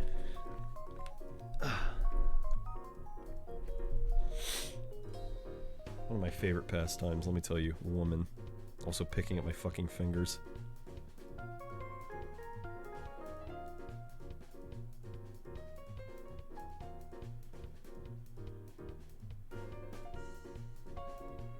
Yeah, if I've seen Distracted at all, yeah, picking at finger. Skin, nails.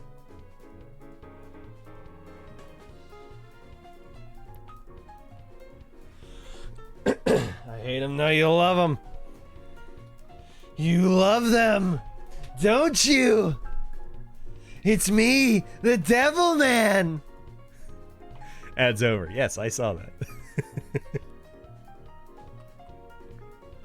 Yeah, it popped up with the ads will end in 3 minutes. Little purple box at the bottom. It's supposed to give you a fucking 60-second warning. This game fucking sucks. I hate it. The money game. Capitalism. Am I right? Ugh. Anyway, I'm out here plugging Disco Elysium again. The game that within 6 hours guaranteed a spot in my top 10 favorite games. seriously, fucking go buy it. Jesus Christ. Go play it. Best writing in any game I've ever played, ever.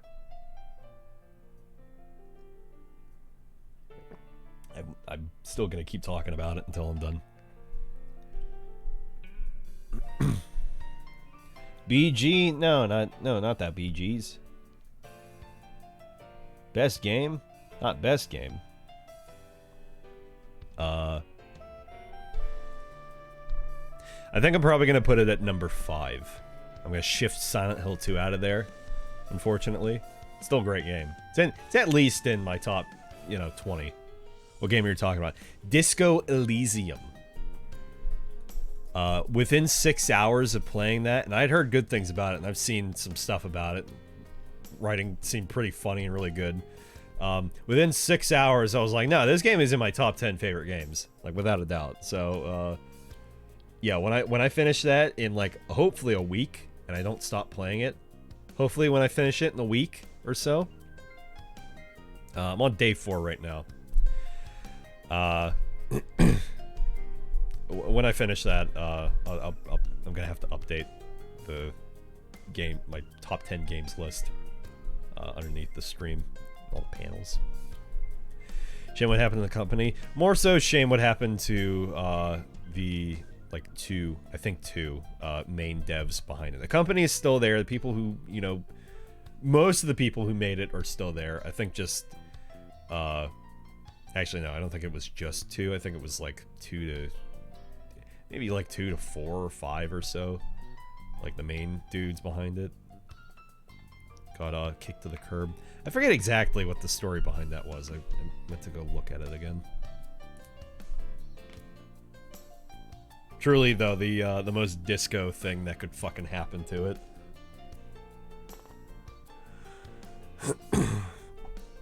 All I know is I want disco merch, and I will not be stopped. Whether that is off the website, which the shipping is kind of fucked, international, or if it's off Redbubble or Displate, I'm gonna get me some fucking merch at some point. It's gonna hang somewhere. Let me tell you, the art in that fucking game, goddamn amazing.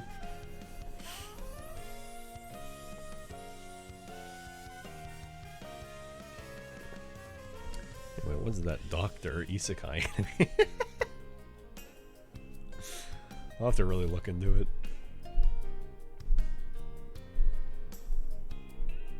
So that took up a long time. Anime like that usually does take up quite a long time to talk about. Let's talk about video games. Guys, you want to talk about video games? The other half of this stream? Oh boy, I took a bunch of notes. Extensive notes, I really did. I took notes on almost every single thing that was shown at Gamescom. Alright. Let's start off. First thing that they had shown. Also, I didn't stream it because sleep was fucked up. The melatonin woke me up before the stream for Gamescom, the showcase, would have started, so I could have streamed it, but I didn't because nobody was interested on the Discord. Nobody said, oh yeah, no, you should stream it, so I didn't stream it. Because oh, Gamescom's happening? Okay. And then I heard oh, there's gonna be new stuff. Is that true? Is there gonna be new things? Maybe. And nobody said anything, so I didn't stream it. That's what happened. That's how that happened. I didn't stream it. That's what happened. So Starfield. They started with Starfield. Go fucking figure. My consensus on Starfield is that it may be fun, but it probably won't be great because Bethesda games for the past. I'm gonna say since debatably Skyrim, debatably, but definitely Fallout 4 have not been that great. Fallout 4 is a good game. Fallout 4 is a fun game. It has problems. Everything past that has had problems. In regards with Bethesda. So, it might be fun. It probably won't be great, though. It won't be the most important game of all time, like that one stupid dumb bitch fucking said in the last whatever we watched. Fucking idiot. One of the most important games ever made. This shit's not even out. Why don't you fucking wait? Why don't you wait for its, thousands of planets to explore of fucking nothing? Of fucking nothing, potentially. I can't wait for procedurally generated, which is already just basically generated because that's not how they're doing it. Already generated fucking planets of barren fucking nothing. If you're gonna have thousands of planets, you're gonna have fucking nothing on a lot of them, don't you think? Can't wait to basically just play No Man's Sky. Like that hasn't been done before. Oh wait, it has. It's called No Man's fucking Sky. Oops. I'm jaded. It might be fun. Little Nightmares 3. I'm impressed they're still going. I played some of the first game. I've seen some of the second game. I saw the trailer for the third game. It's in like a desert area looking thing. I think that's neat. I think it's cool that it's still going on. Cool. Killing Floor 3. It's, me and, my friend, Aegis Armand have joked about that. About, man, you know, the community for Killing Floor 2, they're like, oh, what we need is Killing Floor 3. That's what'll fix Killing Floor 2. And me and him have joked about, yeah, that's just like, you know, Destiny 2. Oh, we just need a Destiny 3. That'll fix the Destiny community. Here's Killing Floor 3. I mean, we both figured that it was being worked on. Like no shit. But, yeah, neat. And, somebody had mentioned that, yeah, don't expect content for fucking 2 years. It'd be drip-fed the same fucking beta testing maps for 2 years until they get content, probably.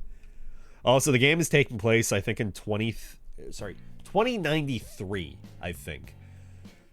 So, here's wondering if they're gonna return to their more gritty, like, vibes. They probably won't.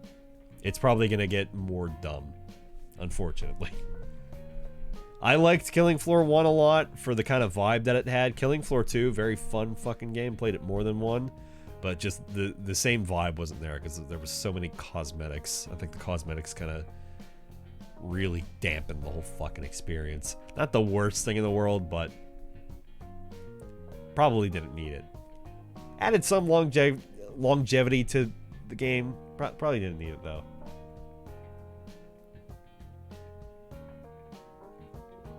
Expect content to be paywalled right off the bat. That too. Update on the artist situation. The account no longer has put any posted media. Awesome. Great. Love it. You know who do have art on Twitter? On twitter.com?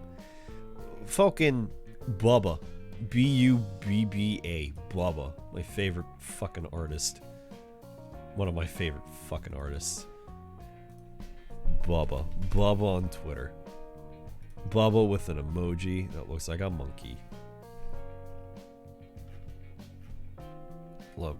Big fan of their art. Man, I'm tired. I'm a big fan of Bubba. Look at that art. Look at that.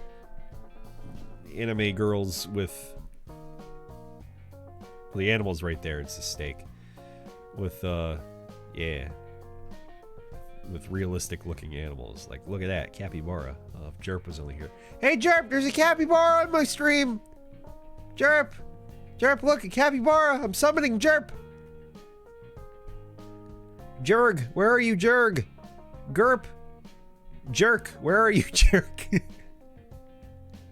There's no animal. Actually, the animal in this one is a xenomorph. That's the one. Oh, look at that fucking ferret. I had neighbors in Florida who had ferrets.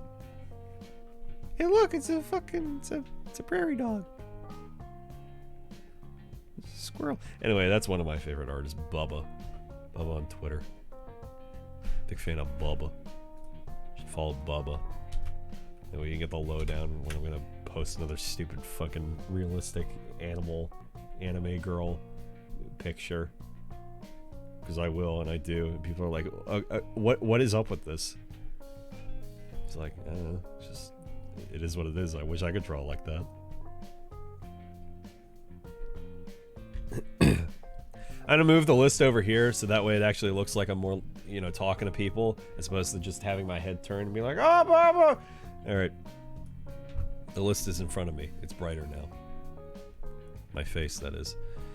Let's see. Yeah, so Killing Floor 3. I'm looking forward to it. Yeah, Destiny 3 scenario.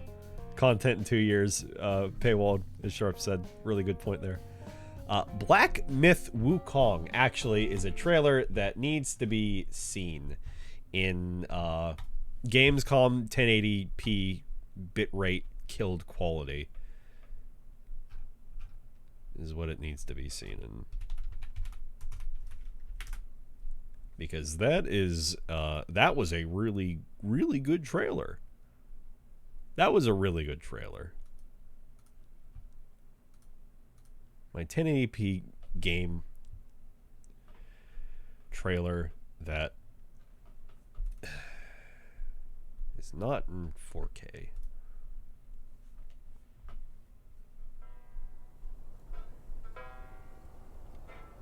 This is the monkey game, by the way.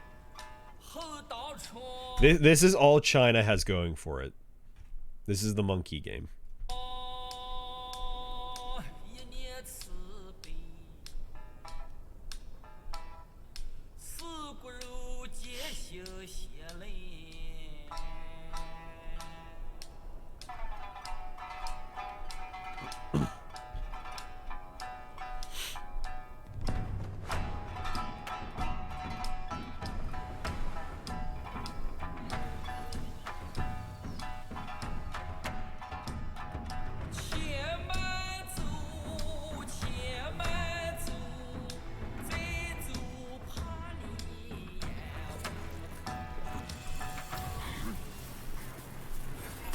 Look at that bit rate.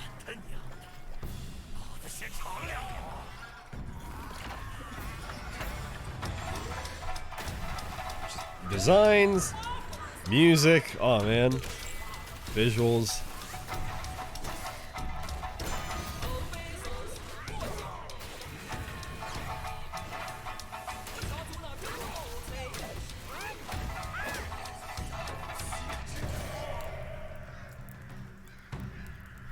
You get the monkey yell the entire game too.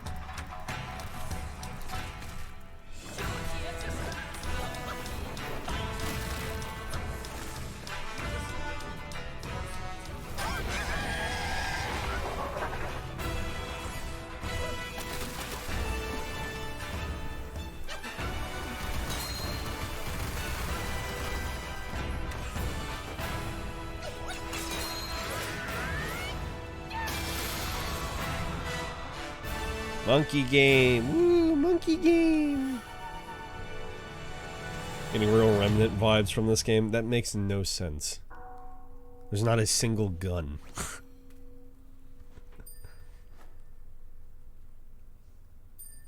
I'm also getting a Lords of the Fallen vibe from this game. Anyway, so yeah, monkey game.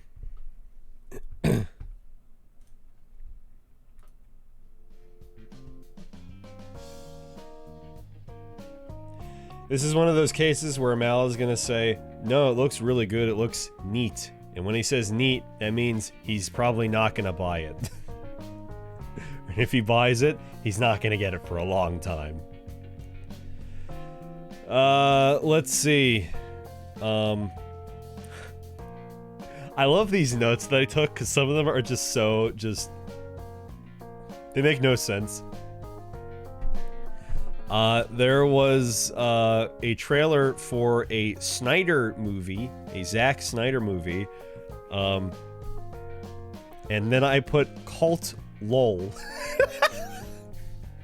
I think in relation to the fact that people are so, like, absorbed in what he does, and I heard, like, the Snyder cut of whatever fucking movie it wasn't that good. And it was worse. Are you wrong, though? About the movie sucking or the cult part? This is past me. I don't know what past me does, especially when he's tired, like I am now. But I'd believe me. The cult part. Yeah, no, I'd believe me. I think we got another trailer here. Let me see. This was the... Yeah, no, this is the one. This felt like a long fucking trailer. Shut up. Crimson Desert. I think it's some single-player spin-off from, Black Desert. That looked really good.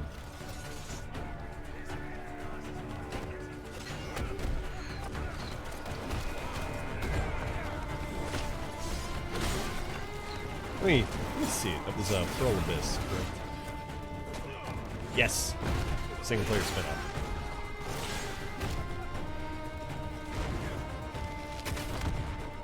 I don't think this was the trailer, though. No, this wasn't the I think this was. No, it was. Okay, I guess it just started off really intense.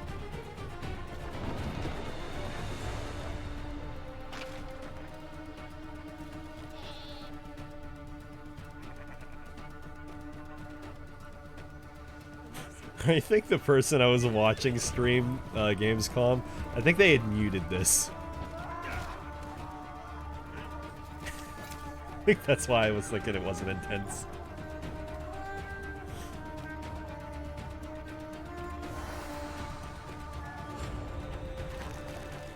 But they got the fishing. Oh, guys, look, the fishing.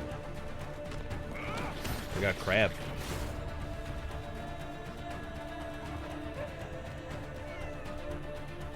So my grind-heavy multiplayer game is getting a single-player game. Yes, apparently. The class is not gender-locked? I don't know. I've only seen the dude in the trailer. I don't think there's any customization. I could be wrong. I don't know. I'm probably not wrong, honestly. Cool if I were.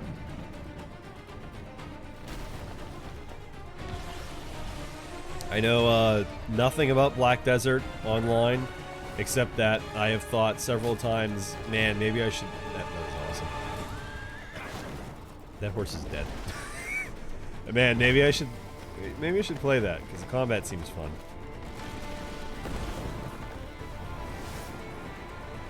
Yeah, customization too, yeah.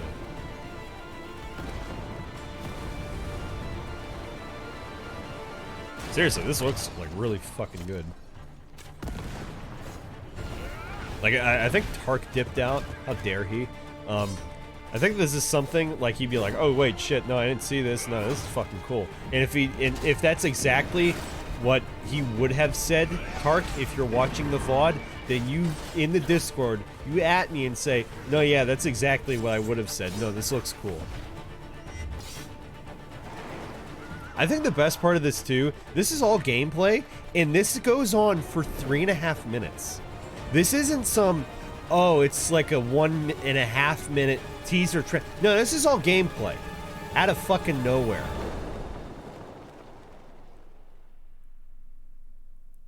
This looks great.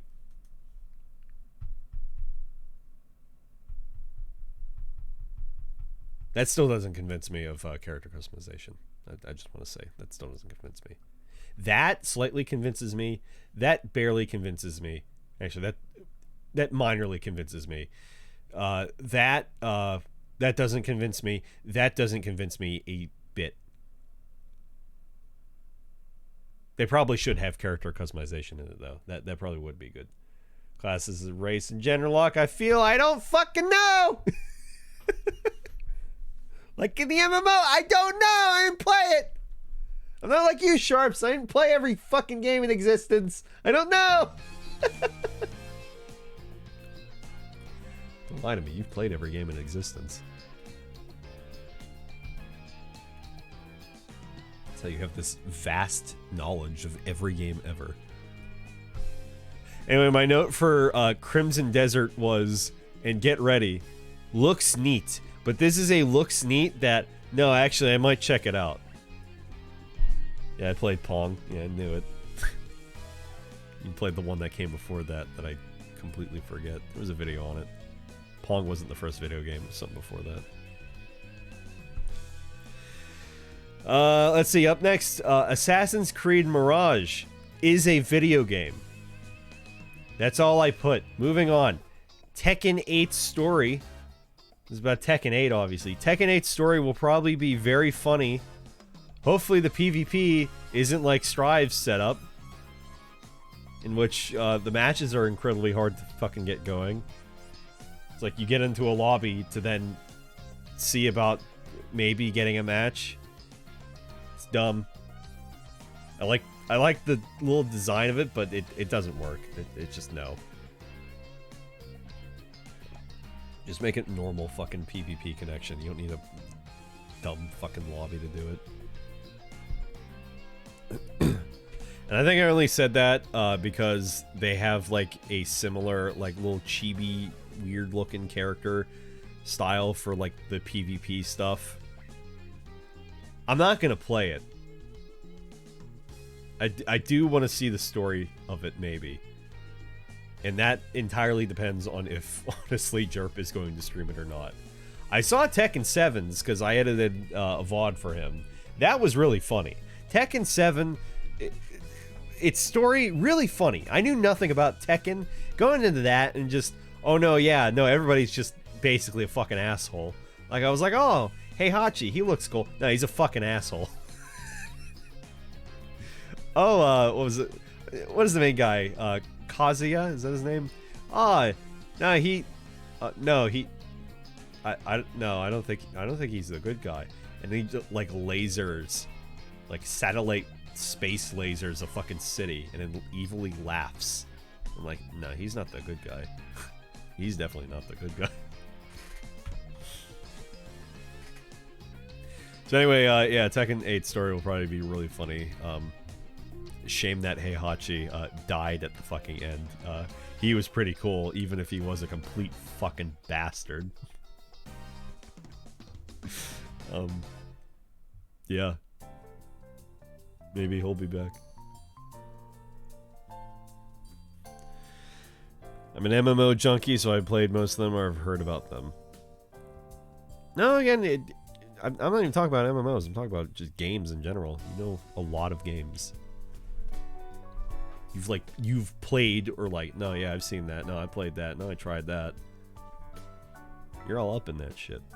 That's not a problem. I'm just stating it. You are somebody who I know is like, you have played a lot of games. You have tried a lot of shit. Oh, here's a good one. Yeah, then after that came Modern Warfare 3. And as I write, and then I fell asleep. Holy fuck, who cares? Also, open world zombies apparently. Who cares? Parenthesis, maybe they'll remake Modern Warfare 1 again in 10 years. For fuck's sake. Holy shit, Jesus fucking Christ. Is what I said. Thank you, Past Mala, for these great these great opinions. Yeah, they said open world zombies and then they didn't elaborate at all. And then they just showed like a gulag looking area from like the second game. Also, I stand by that. Yeah, they'll probably just fucking remake it again in 10 years. Start the series over again. And I wanted to check this. I didn't care to check it before. See, that's a problem. See, a remake? Not a remake? That's not what I'm looking... Yeah, 2020 fucking 2. It came out last year, and they were like, oh, it's a direct sequel. Modern Warfare 3. Yeah, we fucking know. It's Modern Warfare 3. It's not fucking Black Ops. Stop. Black Ops, stop. It's fucking Modern Warfare 3. No fucking shit. Also, that's what I was thinking, too. Fucking Warzone zombies. I really don't have a problem with Warzone, but... That's what it... That's what I thought. When they said open world zombies, like, okay. Anyway, I think that's the most mad that I get at anything. Because it's like, who the fuck cares? Didn't they just release Modern Warfare 2 last year? Like, are we really going through this whole, oh, we need a new Call of Duty game every year again fucking shit? Are we really doing this again?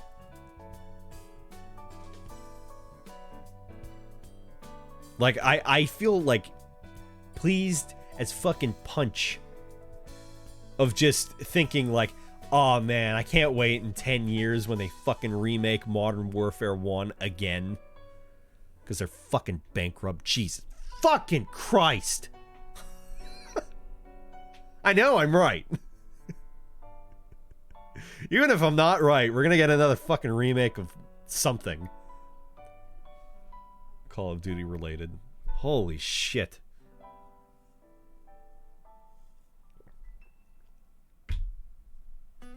Should have stopped after I stopped playing.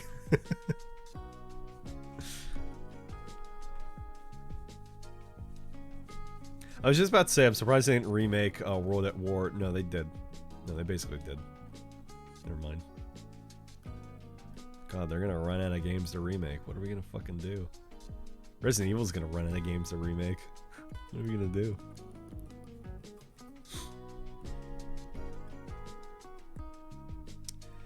Oh yeah, here we got another trailer to actually watch.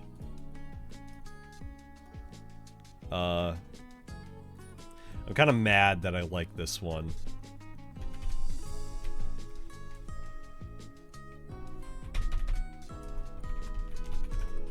Yeah, I'm kind of quite mad that I like this one. Shut up.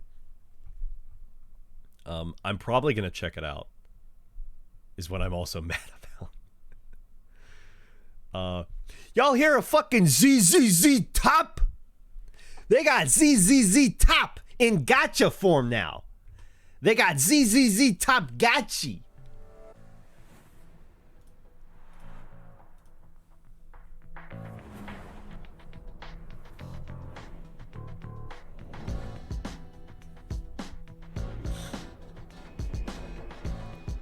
If you didn't see, this is yet another gachi Hoyoverse game, and it's got a furry in it. That made me cringe. See, we were bringing back that furry stuff, but like, see, and then I cringe, right there, right there, right there, I cringe.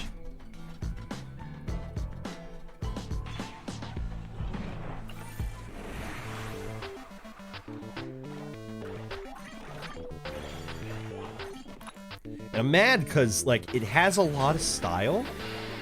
It looks really good. The music sounds pretty good. And then it's my fucking hacky slashy. And it looks really stylish. And it got the parry. And you see that? You see that? And it got a fucking bear. And then the bear I don't cringe at, and it's like, man, I guess I must really not care that, you know, bear furry. I really don't care about bear furry, because bear furry, fucking cool. Wolf furry? No. Bear furry? No, that's good. There's a bear furry in the Vending Machine Isekai anime, and I'm like, oh no, no, that's cool. And then I see fucking fox and wolf furry woman talking like cute little anime girls, and I'm like, no, that's cringe.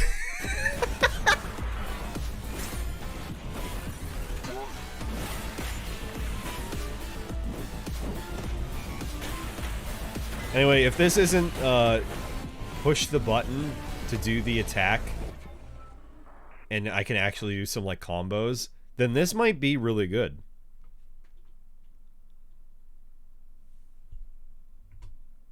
It looks good. The music sounds pretty good. Hoyoverse is getting on a track of, man, they're actually producing good games since Genshit fuck shat that I still cry about. You know, I got Genshin Impact music for Beat Saber, and you know how upsetting it is to listen to those tracks and be like, man, I can't believe that game fucking sucks. Man, I wish that game was better. Also, that they added diving in underwater exploration. That makes me mad too, because it's like, man, they're really trying to get me to go back and play that fucking game. And I'm like, Honky Star Whale is just a better game. It's a much better game, and I think a lot of people are starting to agree that, man, Genshin fuck shat is just not a good game. Just a fucking chore. I think they did a lot of really cool, innovative stuff in terms of gacha games. Just a shame it turned out to a fucking waste of time that I still, like, kind of want to play, and I hate myself because I still like a lot of the characters. I like the world. I like the music. I like the exploration. Just a fucking waste of time. Would have been better suited for like a single player game, but fuck me. You know?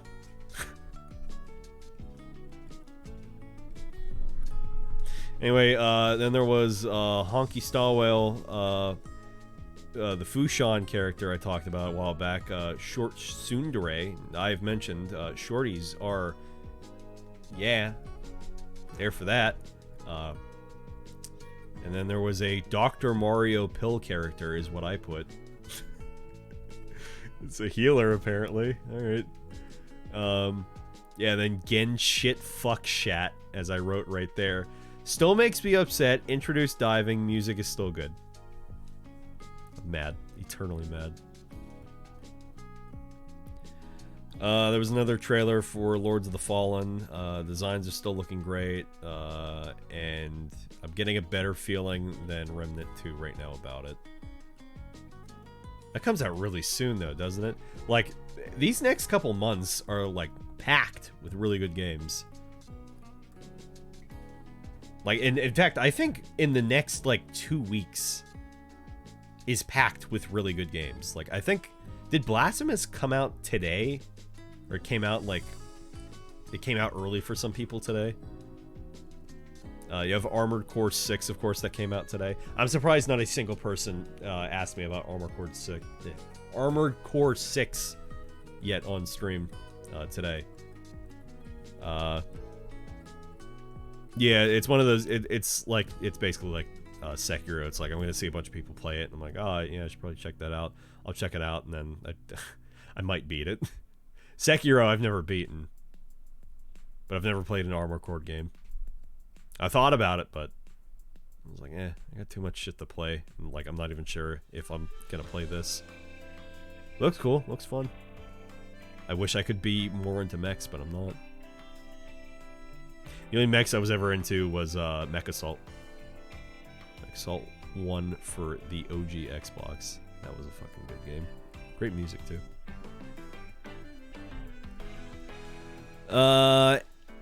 Let's see. Eggman and his daughter, the final update. Wow, is what I put. Sonic, whatever the last Sonic game name was. See, I knew I should have wrote that, because I just put Eggman and his daughter. Just that's it. That's the video game, because that's really what it is. New playable character, probably Eggman and his daughter. Was it Frontier or something? Lost Frontier? Sonic Fuck Frontier? Something like that. Anyway, my response was, wow. Oh, I need to ask Armand this. I wrote this down because the person who I was watching had was eating ice, and somebody mentioned that, and like he was like, "What?" Or no, he was talking about eating ice, and one of his friends had mentioned this at some point prior. Is eating ice a white person thing? I gotta look into that. Moving on. The first Descendant. I don't remember what this was at all.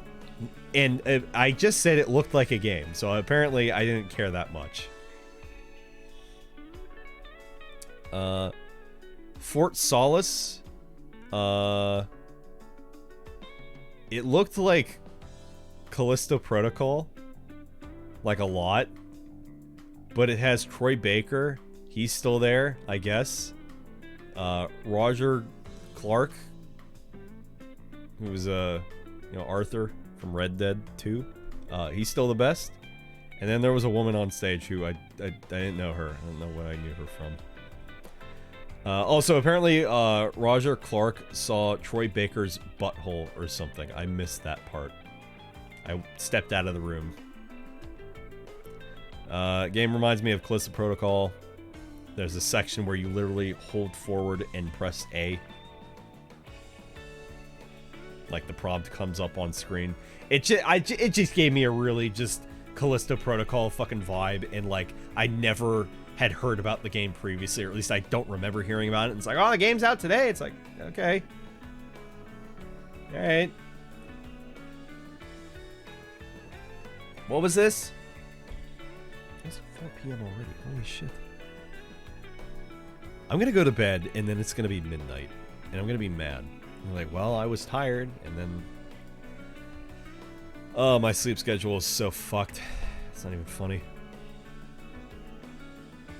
Thing is, too, it's like, oh, I can't just stay up like a few extra hours, because I wanted to get work done. That's not gonna happen. I'm too tired. The game, which the ending is locked behind the DLC. I think that came out. I think that came out, and I didn't really hear anything about it. I did want to look in. No, it did come out. Yeah, it did. I wanted to look into that. I wanted to see how that ended, actually. Probably not that great. My only hope is that, and I had said this before when I had... You know what? Actually, I want to watch somebody play that. I wanted to watch somebody stream of that.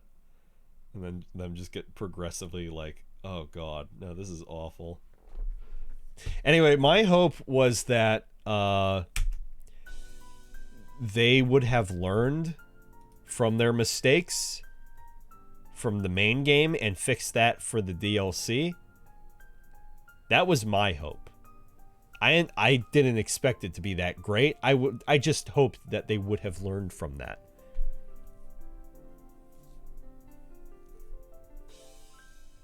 Yeah, I still feel really bad for the director. I can't remember his name. I was all up and down about him, like right after the game had come out, because I was like, I don't get it, because he is a very competent director. Like, the way he described how he directed and went about, like Dead Space 1 was, like, really impressive. Very good. And he built this whole, like, onion system. What was it, like, was it Schofield or something like that? I don't remember his name. But it's like he made this system with his team about like, oh, it's like an onion, like peel back the layers and like this does this and this does this and just keep going with it. And it's like, it was very competent. It's very smart. So it's like, what happened? Part of it was trying to scrap the fact that it was part of the PUBG universe, which there were still remnants of. It's like, you can't get rid of that.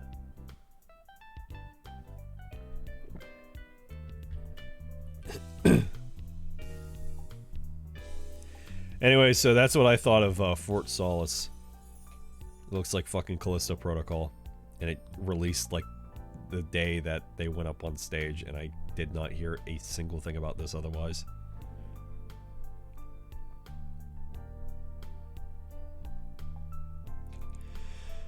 I love that if they kept the Battle Royale connection, would have been better.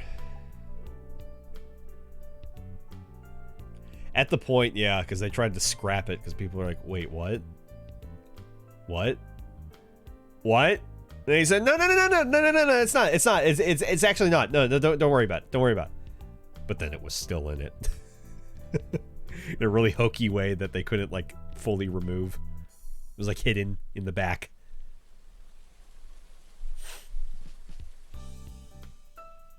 It's the equivalent of, like, the Monica poster back there. It's like, we don't talk about Monica anymore. But, like, you know, she's still there.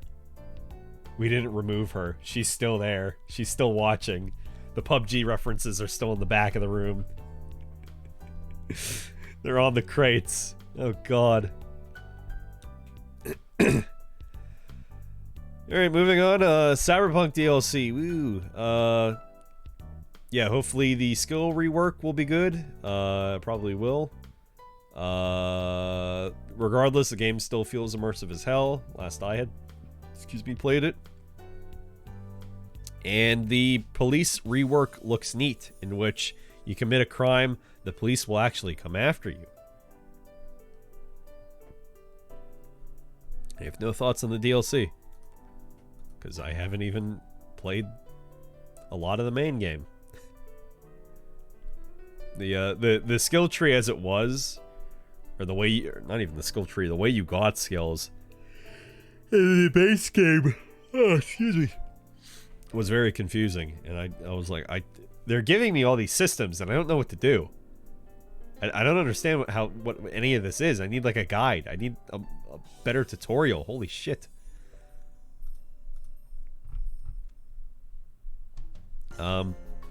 Xbox won the Playing for the Planet award or whatever, and I figured that at the time the only reason they won it is because green equals sexbox. Wow. Is what I put.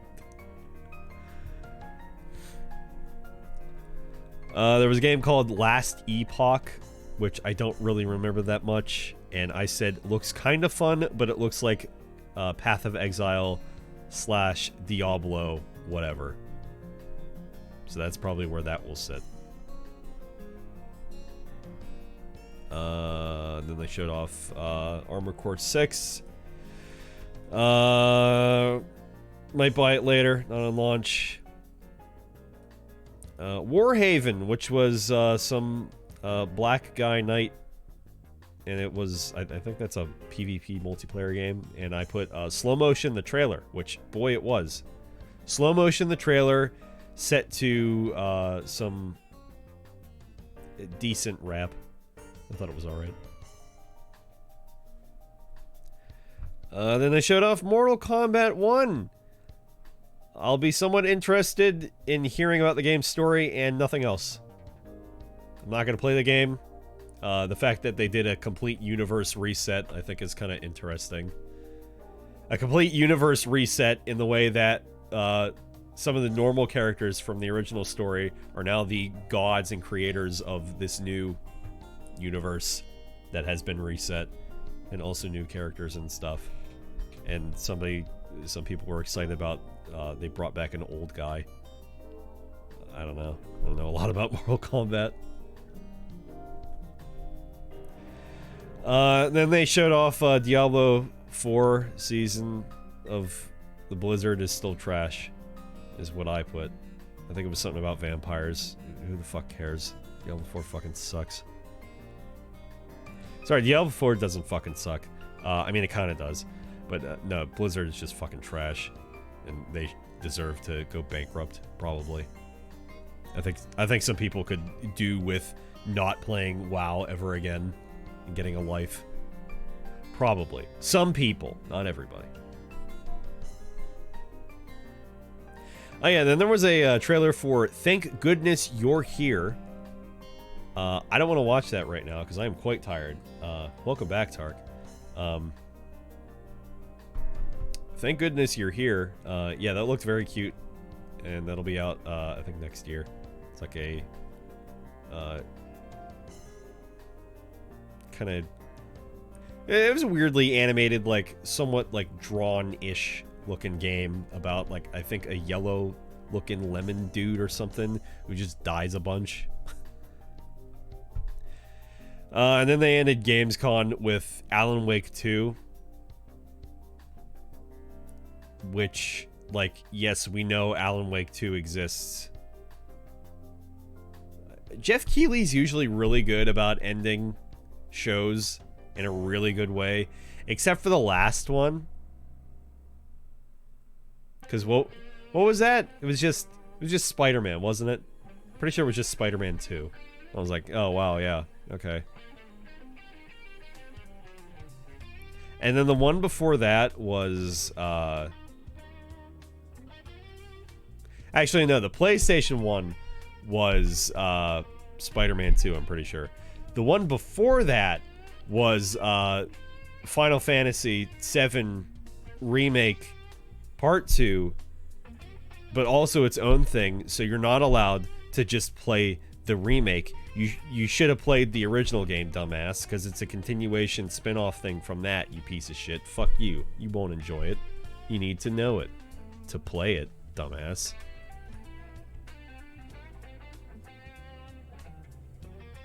Yeah, I guess the past game showcase things just have not ended well. So it's like, yeah, we knew about Alan Wake 2. Like, usually you save like, oh, here's a big new reveal thing that's, oh, shit!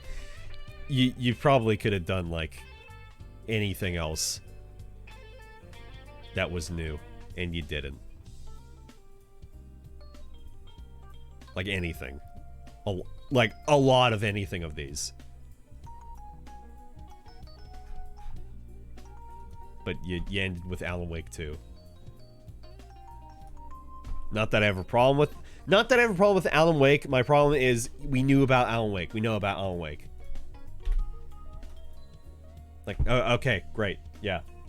Thank you for reminding me Alan Wake 2 is coming out and it's not going to be on Steam at release. Like, thank you.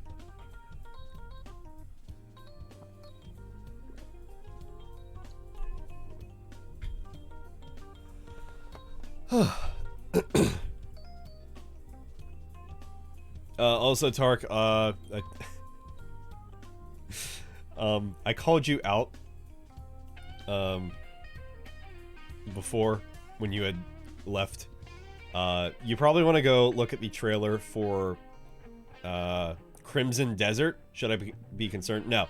You probably want to look at the trailer for Crimson Desert that we had watched on stream because I wanted the show because it looked really good. I said this is probably a game that Tark would say, oh no, this is a good game. No, this looks really good. But I knew you left. But I knew that you probably would have said that. So I was going to call you out in the VOD. You can always go back in the VOD and watch it.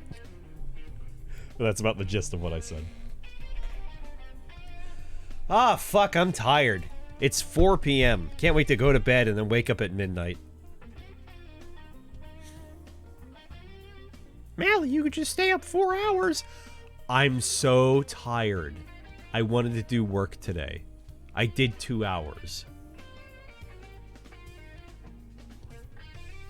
I may hunt it down. I still gotta catch up on the previous Baldur's Gate 3 stream.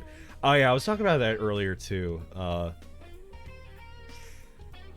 I will be watching this Crimson Desert trailer. I'm not sure if I want to... I'll probably put it to a poll. I'm not sure if I want to continue streaming Baldur's Gate 3. Just because it... And... an addendum to what I'm about to say here is that I did have Wallpaper Engine running when I was streaming last time. I completely forgot to turn that off. That is why the game ran worse last time. But this might just be something that I should probably just enjoy on my own. Aside from the fact that it's going to take for fucking ever to stream. But more so that apparently the game is much less optimized the farther you get into it. Especially like the city in Baldur's Gate. So, the choice is either don't stream it or I could maybe stream it at 30 FPS, and I don't know about that. As much fun as I did have with making my character and then, you know, playing it for those couple streams, it might just be better that I just play it on my own. Thoughts, comments, questions, concerns. Because, yeah, as it is, I don't know if I'll be able to stream it that well moving forward.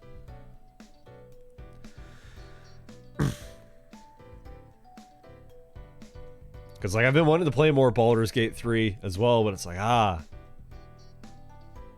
in the mood. Like, to want to stream. Like, I wanted to play Fear and Hunger. I want to get back to Fear and Hunger. And, like, I know people were, like, actually very interested in me, you know, streaming through Baldur's Gate 3. That's why I bought it in the first place. Probably just something I would enjoy more on my own time. That is precisely why I did not decide to stream Disco Elysium. There's an ad that's about to start, apparently. FYI, everybody. Probably gonna start way ahead of schedule, just FYI. It says pre-roll off in 8 minutes. It's probably gonna start sooner, though. Just FYI. If the ad starts, I'll stop talking, don't worry. Anyway, I look forward to hearing your opinion when I'm done ranting, Barlow.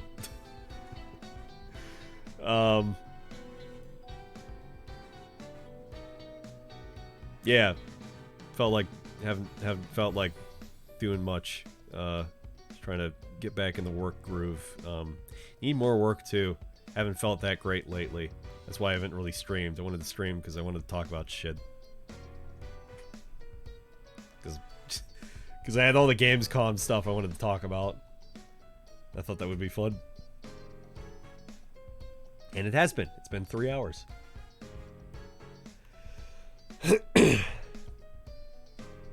Oh, I was saying that is precisely why I didn't stream Disco Elysium. I thought about it. I really did. But then I decided, you know what? It's 3 a.m. I want to play another dialogue-heavy game like Baldur's Gate 3. And I can't play Baldur's Gate 3 because I want to stream that. And boy, I'm really glad I did not stream Disco Elysium. Like, yeah, that would have been fun.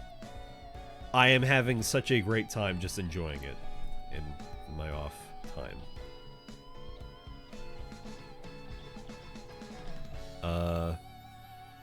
Actually, I tell you what, if anything, it would be better if I just do the ad break now, because I have to piss, and then I'll come back and then I can read Barlow's opinion about Crimson Desert. And the only part I'm seeing is by far the worst.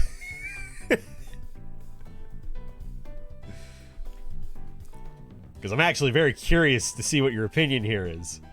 I'm very curious to see what it is, because I thought the trailer for it looked pretty good. But we'll figure that out when I come back from a piss break. Alright, everybody, put your hands in. Go piss. Or don't, I'm gonna piss. I'll be back.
I'm back.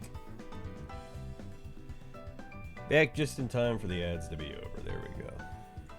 You know, I just realized when I went to the bathroom that I am fucked either way. If I wanted to... Ooh, that's a paragraph. If I wanted to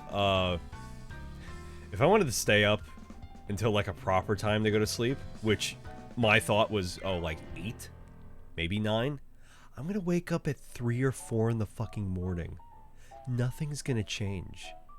Either I wake up at probably midnight if I go to sleep, like, very soon, or I wake up at 3 in the morning. Ooh, which one do I want to pick? They both suck. I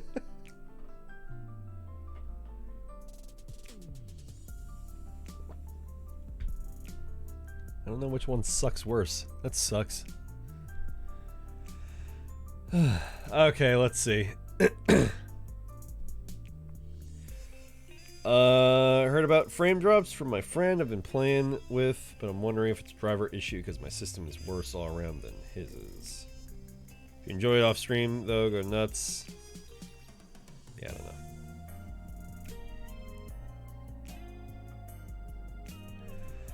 Alright. Crimson Desert is by far the worst feature bloat I've ever seen. And that was just in the trailer. It looks like the devs just took things from other games, copied them, and put them into Unreal Engine. That's a really funny way to look at it. They obviously took a bunch of stuff from The Witcher, Red Dead Redemption, Zelda, Tears of the Kingdom, Dark Souls, maybe Dynasty Warriors.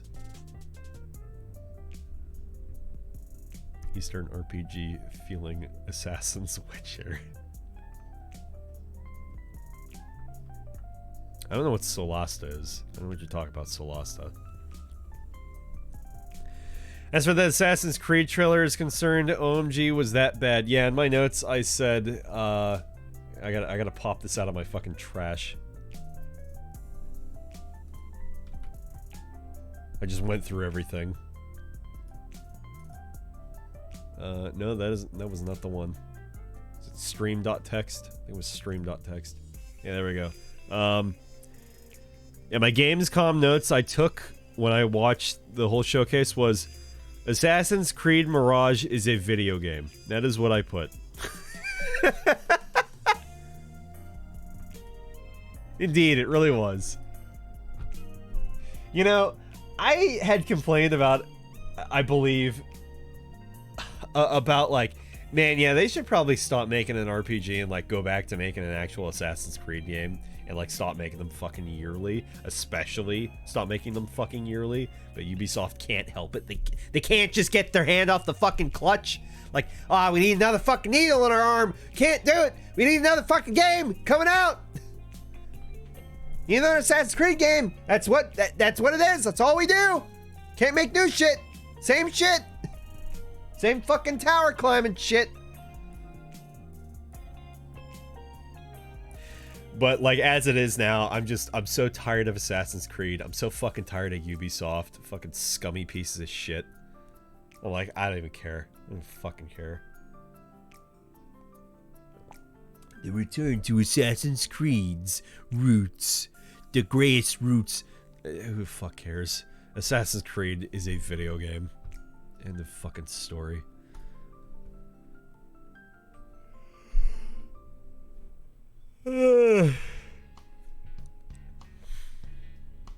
Looks like a PS3 game. I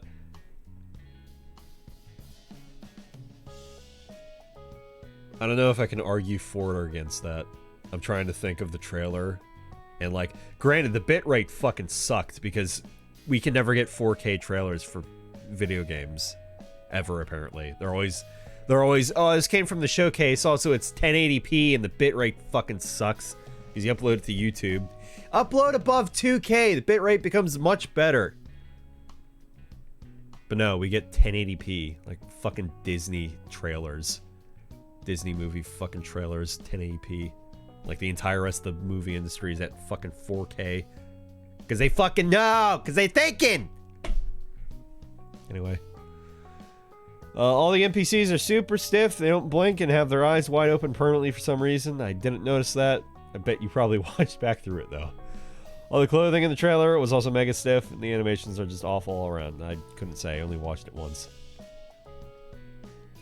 Looks like they took an alpha and made a trailer out of it. No, Ubisoft, that is the finished game, probably.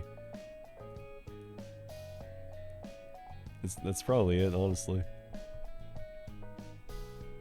I'll play Crimson Desert. Looks like it could be fun. Animations make me happy. It's not what I'm necessarily excited for. It looks neat. The Assassin's Creed game was Mirage. Is the new one that's coming out. It's like Middle Eastern, I think, or something. I don't know. I'm not good with geography. I am especially not good with geography.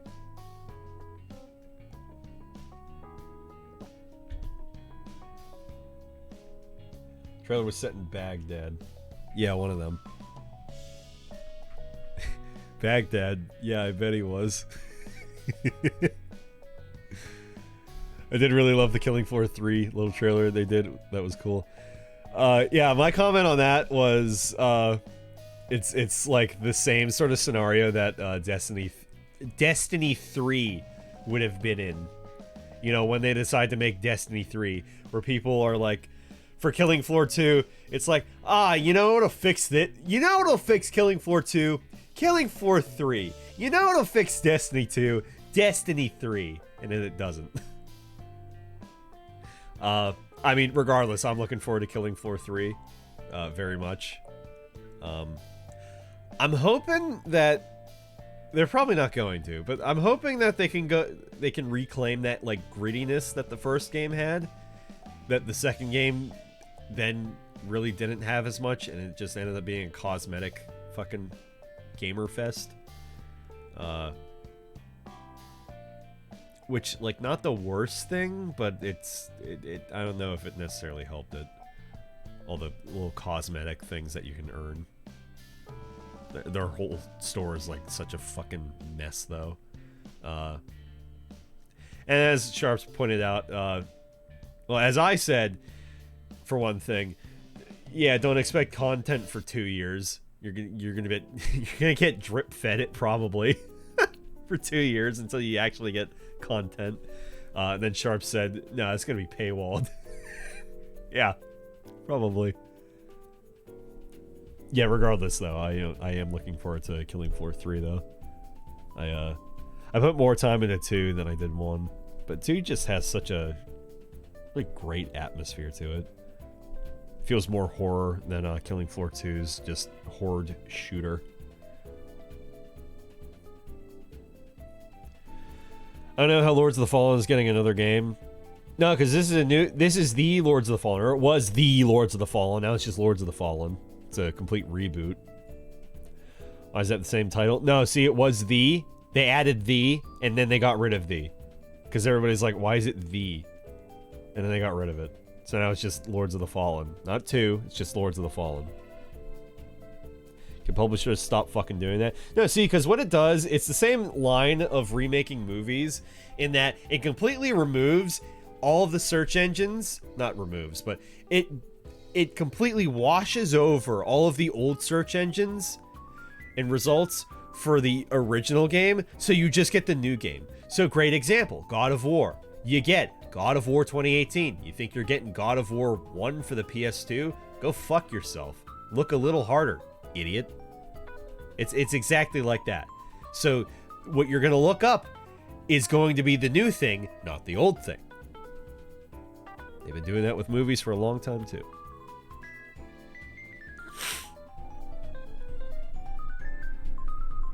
Yes, it truly is impossible to talk about your games. You keep using the same titles. That's why they keep using the same titles. Yeah, just every Call of Duty game is just Call of Duty. I made the comment too, like, I wholeheartedly expect in another 10 years they're gonna fucking remake Modern Warfare 1 again. I had to look it up too. I cannot believe that they're releasing, I think, this year, Modern Warfare 3, when Modern Warfare 2 just came out last year. Like, for Christ's sake. I thought they were done with yearly releases, and yet here we fucking are again.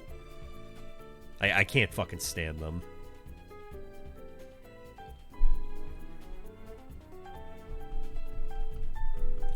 The only thing I cared about, even a tiny bit, were Cyberpunk, Payday 3. Yeah, I didn't mention Payday 3. I didn't get into the beta. That's why I didn't say anything about it. I heard some people kind of being a little bit negative about Payday 3, and I was like, eh. I liked Payday 2 enough. I didn't play that much of it, but I liked it when I played it with friends. Killing Floor 3, Starfield. I'm sorry to hear that. Everything else I either don't care or actively dislike. What'd you think of ZZZ Top? It's just ZZZ, by the way. The new Hoyoverse game. I'm mad that, like, I'm interested. I'm very mad that I'm interested in it.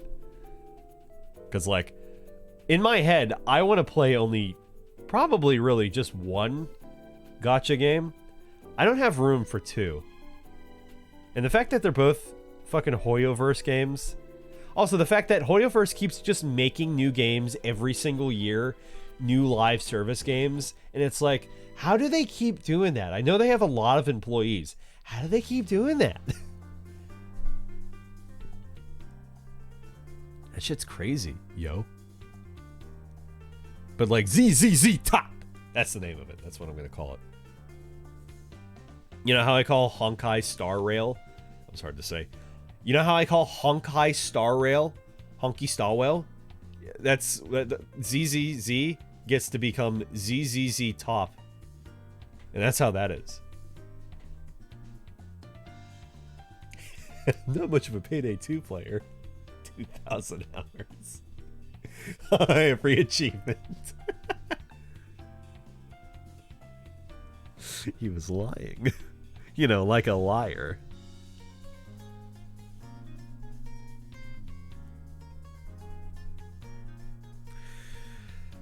Oh, man. Yeah, that's what I was wondering, too. Is open world zombies just going to be some other form of fucking Warzone? Like, who the fuck cares? Who the fuck actually cares? I know people care, but who the fuck actually cares?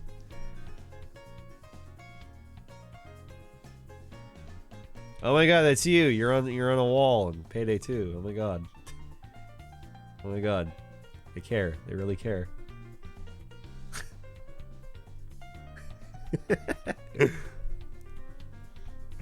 Yeah, so I guess he played it for a couple minutes.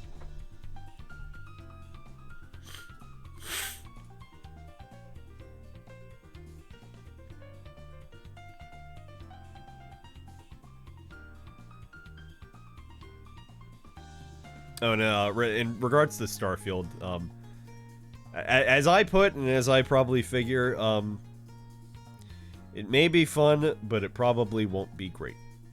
Because I can't imagine a game in which you have, a Bethesda game in which you have thousands, potentially thousands as they say, planets to explore, and a lot of them not just be nothing. Like a No Man's Sky, nothing on it planet. Which is really actually not saying anything, because at least No Man's Sky has different things on it. Even if, you know, it's randomly generated, but... Like, oh yeah, this big rock planet, or this planet, this moon, and then there's nothing on it. It's just resources. Like, oh, thank you, Bethesda. Wow, what a great fucking planet. Alright, only like 999 to go.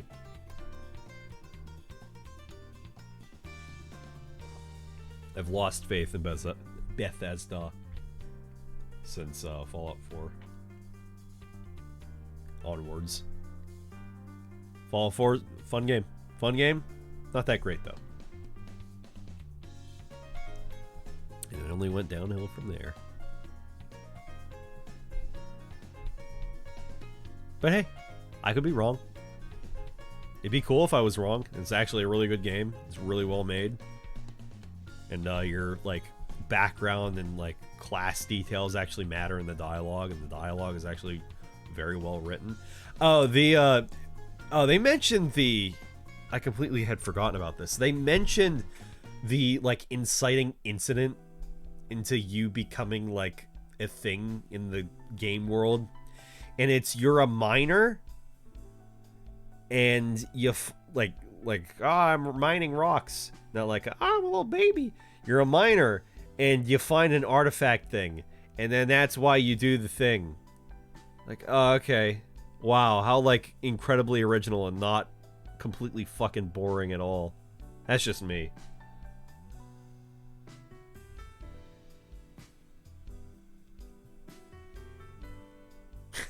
I was about to ask. Yeah, miner, not minor. Miner. Oh my god, the space artifact thing. I gotta go do the thing now. I gotta go. I gotta go, guys. No, 9 to 5? No, I gotta go. I'm clocking out. I'm becoming a space guy. My parents maybe loved me. It's in my background. I picked the skill. I need another hobby. Oh my god, war. Oh my god.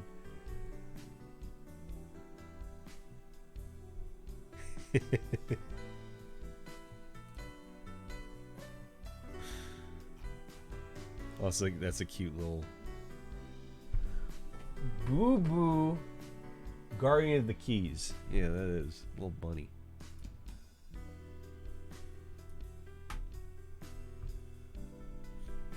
Take up interpretive dance. Dance to me, not explain. Dance to me why why Assassin's Creed Mirage is gonna be a fucking piece of shit. Yeah, like that. Yeah, like that. Ooh, kill him! Ooh, kill him! Ooh! Oh! Kill him! Oh! Oh! He slayed him! Ow! Oh, yeah!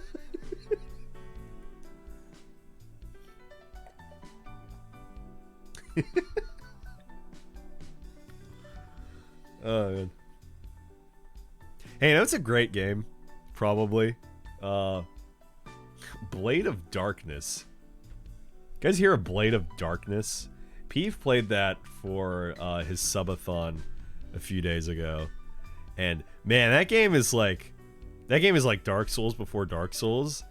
And it's like you swear like some of the traps and shit that they have that like Miyazaki played this or somebody on the FromSoft team played that game. It is hilariously difficult. Like I kind of want to play it myself. It's $15. I don't know why it is. It's an old ass game.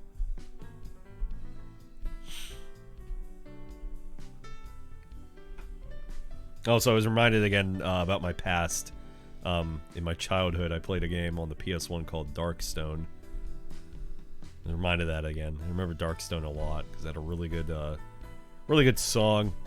You can pay a woman in the center of town a gold, and then she will sing a song that was made for the game that's very like cheesy, but apparently still gets requested in concerts, like towards the singer who had sung it. Darkstone was supposed to be like not like a Diablo killer for Diablo 2, but like something to kind of like go toe-to-toe with it, because it came out on PC and then it came out on the PS1. It just didn't really do it. Yeah, Darkstone is an interesting game. I had that on the PS1. I got it from Dollar Store? No. Value City. That's, yeah. My mom used to work at Value City, and my cousin, his mom used to work at Value City too. That's where they got it. Darkstone. Value City. PS1. Blade of Darkness looks like a gothic cone. Yeah, I could see that. It's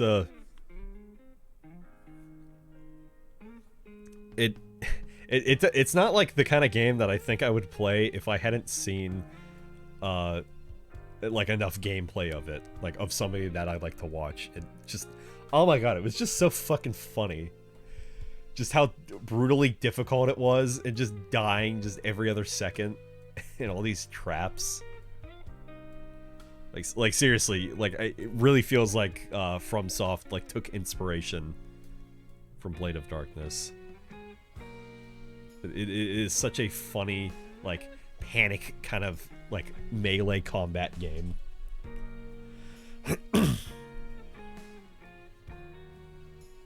I'd say this is precisely what it is, but it came out in the same year.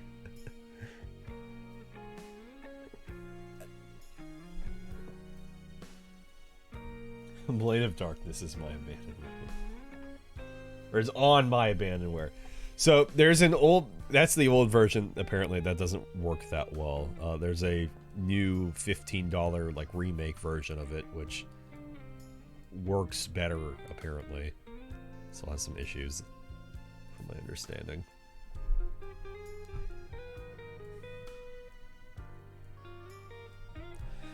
I don't know, I was almost thinking like, you know, I could replace, you know, if I decide to not continue streaming Baldur's Gate, because I don't think it's gonna stream well in terms of the frame rate, which is very frustrating.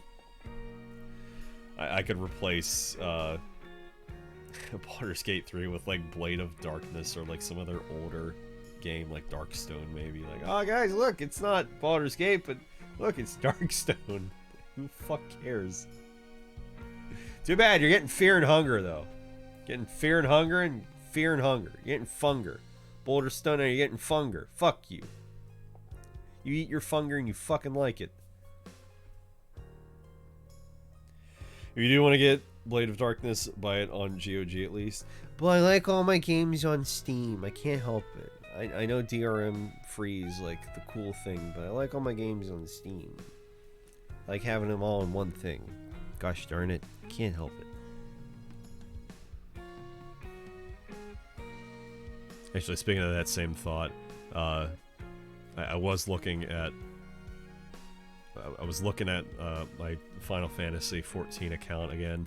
I logged on to Lodestone, and I was like, ah, man, my potato. I think about my potato a lot. My potato character, Malapotato. I think about him a lot. Like, man, fun game. FF14's a fun game. And I was like, man, you know the worst part too. The vending machine fucking isekai anime I was talking about earlier got me like, man, yeah, it'd be cool to just do like quests and shit in the fantasy world, open world fantasy game world. Ah shit, it's FF14, isn't it? I'm just thinking I want to play fucking FF14. I ain't got time for FF14. Did you ever hear about a game, PS2 game called Champions of North? Man, that was my childhood. Does the line, Verquage Duma Akia? Does that say anything? Yeah, I know a thing or two about Champions of North. Yeah, I know a thing or two about it.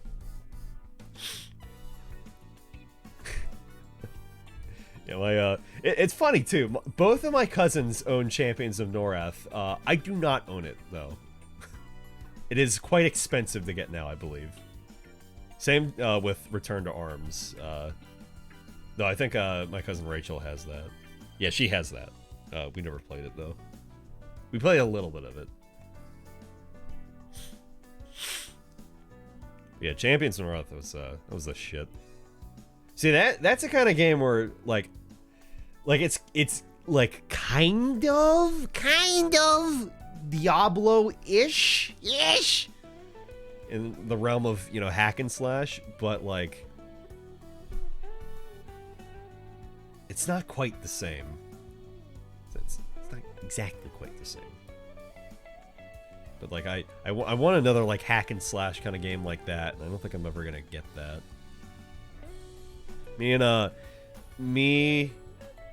My cousin Rachel and her friend Katie, a couple years ago, we had decided, oh, let's play Champions of North, because I ended up getting the very rare ultimate. It's not that rare. The very rare ultimate PlayStation 2 adapter for extra controllers. Whoa.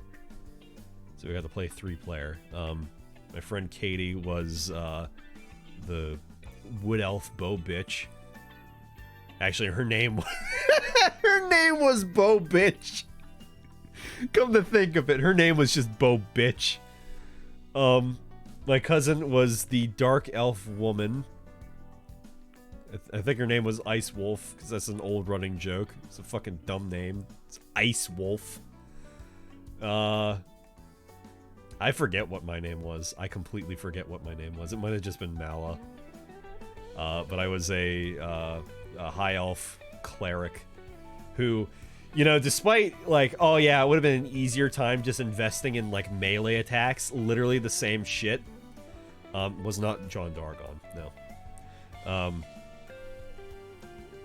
I decided to invest in, like, almost completely into just my magic, like, Holy Blast, which is, like, a ranged shot of just holy whatever, holy damage, which, like, for more investment, basically did, like, the same damage that my melee weapon was doing.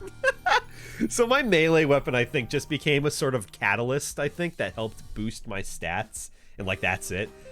Oh, you know, yeah, it got to a point where the weapon itself was, like, such shit for how late in the game we were, that like, the stat boosting of it was the important part. Like, it was literally just a catalyst. Like, I held it in my hand, and, like, I needed to eat all of the fucking blue Gatorade. All the mana potions. I needed all of that. So just my entire pack was latent with just mana potions. That was me. That was my character.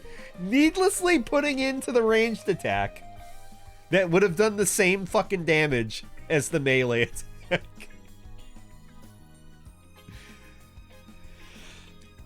Oh man, honestly, I probably should have just been a fucking mage. I don't know why I didn't want to be the mage. I think part of the reason is they were both bald, and they both looked like they had really big foreheads. I think that was literally it. Also, I wasn't, like, fully attuned to my, man, you know, casting is pretty cool, actually, kind of phase that I'm in now, where I'm like, yeah, you know what, I can respect it.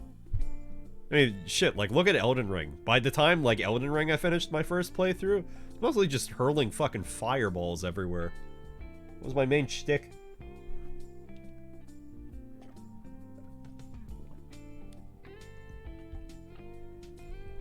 I'm much more of a fan of the, my spells, all the things I can do, all the different things aside from I swing the sword. Like, I'll always have a, you know, a soft spot for, you know, the big fuck you sword and the strength shit. But at this point, it's like, but my spells, I could be doing the same thing, but from a range. Ooh.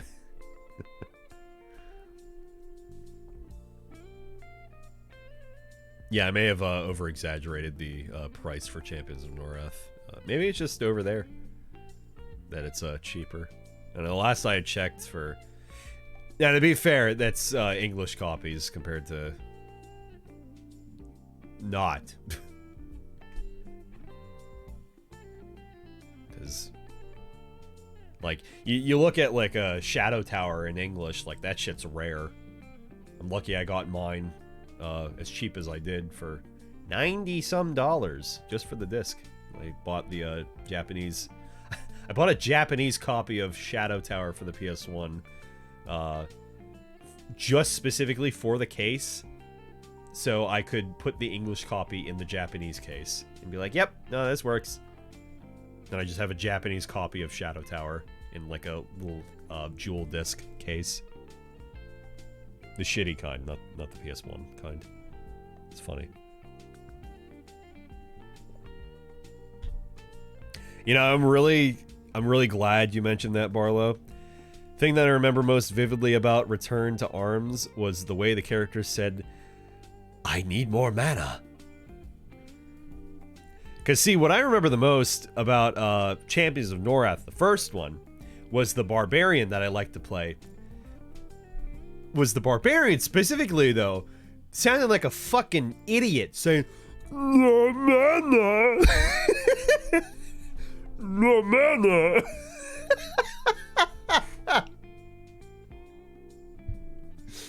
That is becoming a running joke between both of my cousins and me up until this day. We still laugh about it. And who could forget the classic line of, "My pack is full." Actually, come to think of it, yeah, you know what? The High Cleric, too. I think it added on. The High Cleric as well in Champions of Norath, the first one. Core memory unlocked. No mana. I think what was great, too, the High Elf Cleric was voiced by Robin Atkin Downs. That just added to his, like, I need to play this character. That's also why I didn't play the Mage. Or the Sorcerer, because I wanted to be Robin Atkin Downs. I want to play as fucking Kazuhira. You know, before he became shit in MGS-V. I know you could play as the Scaly in Return to Arms. I don't remember the furry too much. Was it just like a wolf person? I really don't recall. I didn't play it for very long. Because I know in Champions of Norath 1, it was just all humans. Well, humans. Humanoids compared to, in the second one, you play as a fucking lizard. Cat people, okay. That's what it was. Lizards and cat people. Lizard and cat person, rather. It was only... I don't think there were any genders. There was only lizard and cat. That was it. Oh, no, yeah, no, you're right. It was fucking tiger. That's what it was. Yeah, tigers and leopards and shit. And fucking lizard croc dude. That's what it was. Oh, that's some okay. You know how I was saying earlier about, like, when we were watching ZZZ Top from Hoyoverse. And I was like, the wolf, that makes me cringe. Wolf furry, that makes me cringe. Bear furry, no, that's fucking sick. Tiger furry, no, you're probably good. You're probably fine. You're more over the edge of, oh no, that's fucking sick, then that's cringe. Yeah, fucking tiger furry, no, that's good. That's probably fine.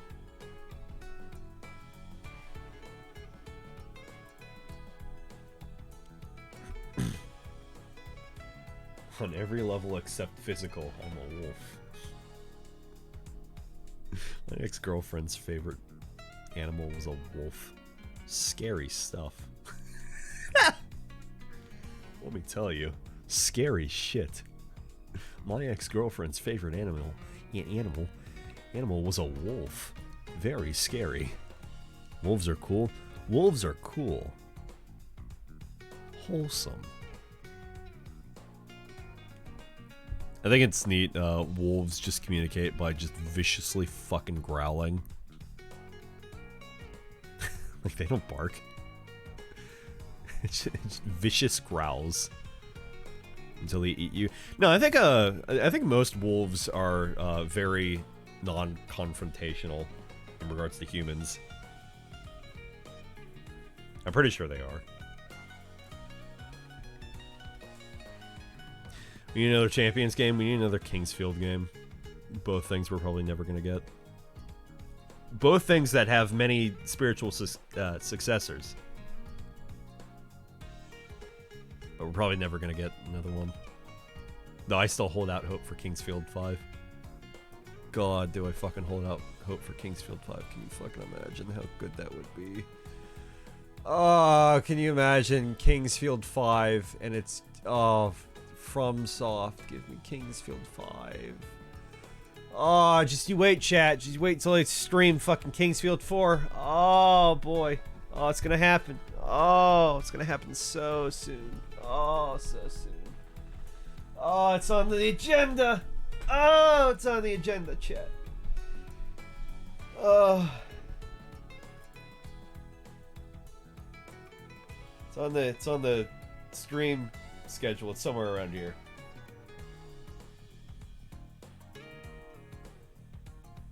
I'm not sure where it is. Stream pipeline. It's in the stream pipeline.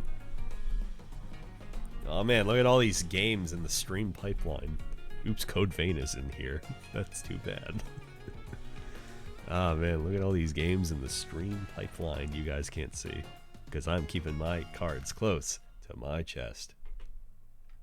The only obvious one though is Kingsfield. No, that will happen. I'm gonna stream all the Kingsfield games. I'm gonna stream the Shadow Tower series. I've played 4, played Shadow Tower 1 to completion, and I've loosely played Kingsfield 1, Kingsfield 2, and Shadow Tower 2. But oh boy, after that though, oh man, finally get to play fucking Lunacid.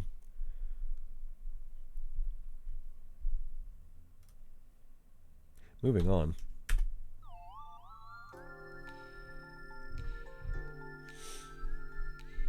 Man, look at all these games you guys can't see. Oh hey, I did Stray already. I can remove this from the list actually. Gonna get rid of Code Vein as well. There you go. Some of these are really good ones too. Man, just wait.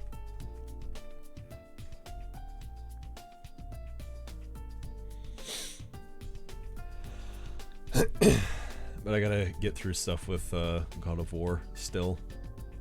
Whenever I decide to go back to that again. It's like, yeah, it started up and then nope. And then we're done. I'll get back to it, don't worry. In my own time. I am my own person, as I was told.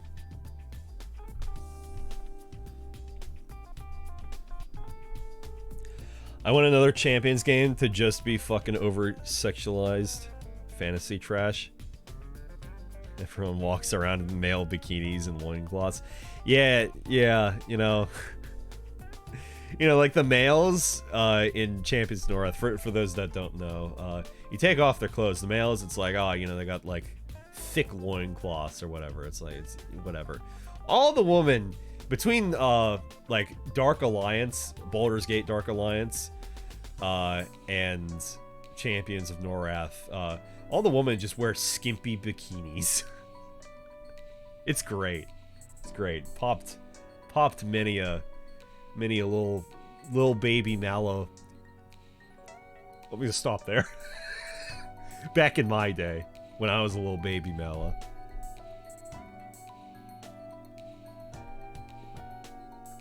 It's good stuff though.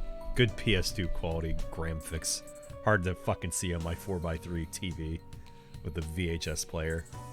VCR just settled inside of it, inside the TV. I still have that TV. That's upstairs. It still works.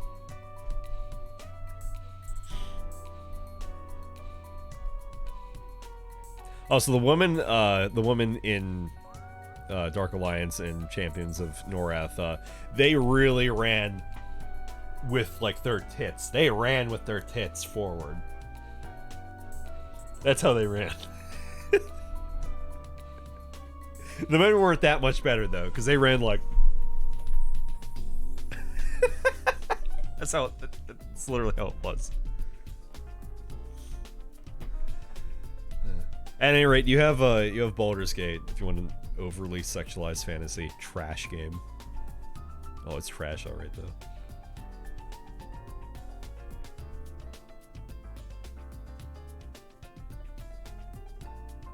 For the EverQuest universe. I don't know. I have no idea what's going on with EverQuest.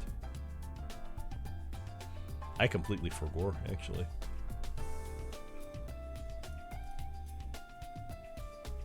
EverQuest is still going. I bet it is.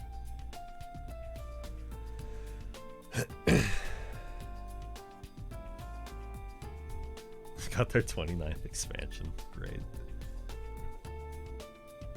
I think there was a... and I think it was called EverQuest, But it was like a Flash online game.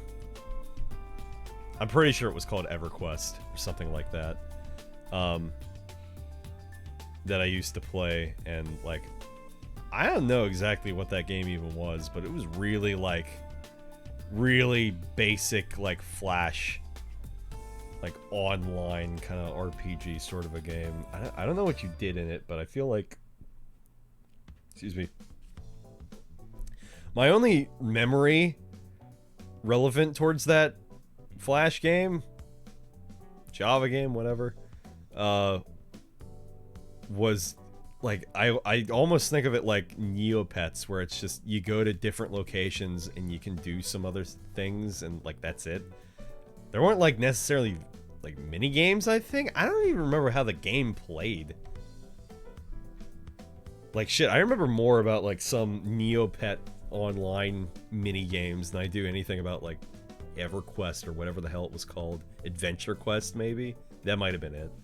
Might have been Adventure Quest.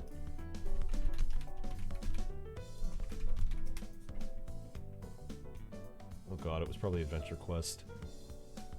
Oh god, it was Adventure Quest. Oh god. Yeah, it was Adventure Quest, not EverQuest. Yeah, it's Adventure Quest. Oh god. Yeah. Oh man.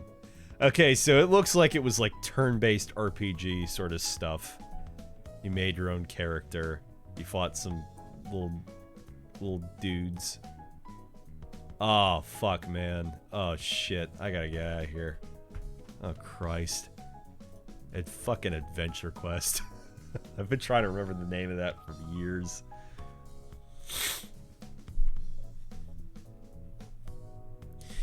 You remember an online 3D dungeon crawler browser game called Sherwood?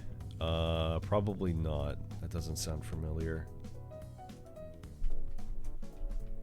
A TV show popped up with 1 season. Let's see.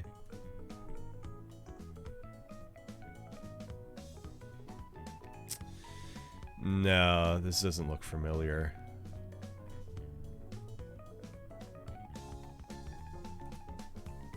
This looks about like early shit 2000s though. You know, I think one of the like worst things about I don't know how many people can actually relate to this. Hopefully at least most of everybody here. I don't know how much of boomers we all are. It was such a letdown getting I'm about to say it. It was such a letdown going to where my mom worked, Value City. That's not part of the bit here, but going to Value City and getting to pick out a CD-ROM game for the family computer, and such a letdown, the game being such a piece of shit. I don't remember the one game that me and my one cousin had picked out together, but it was really confusing. The graphics fucking sucked. I think I looked up some reviews at the time and everybody else said, no, this game fucking sucks. It was basically trying to be like Oblivion, but like on a budget.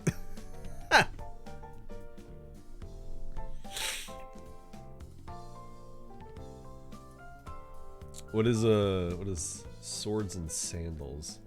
Play on crazy games. I bet it was. Oh wait, this seems kind of familiar. I think I remember this. I'm sorry I'm not showing any what I'm looking at. I don't care. Yeah, you know, I think I remember Swords and Sandals very vaguely. I might have played this a couple of times. Oh god. Here, let me hit you with one really hard. If anybody knows this one.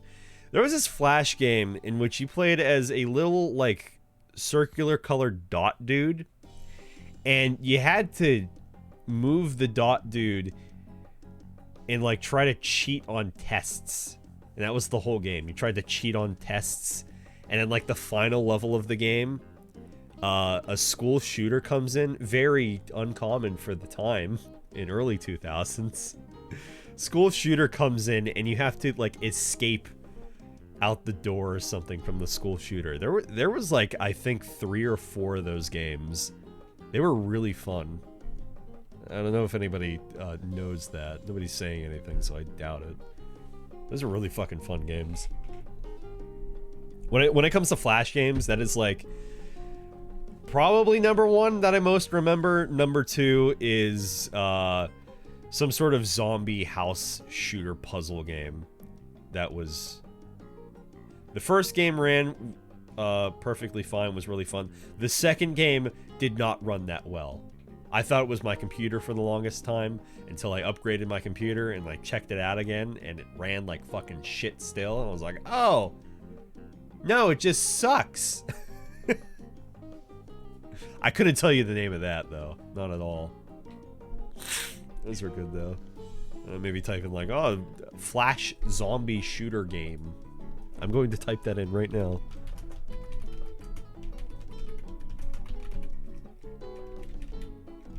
In fact, Flash zombie shooter house game.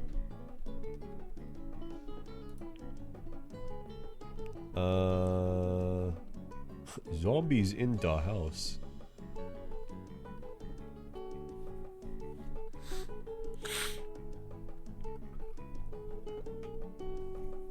And I feel like I don't need to bring up The Last Stand at all, because that got a Steam release not too long ago. I think earlier this year, actually. If not late last year. I hope I wouldn't have to bring that up. I have to remind anybody that that existed. Everybody should just know that existed. The Last Stand, fucking phenomenal.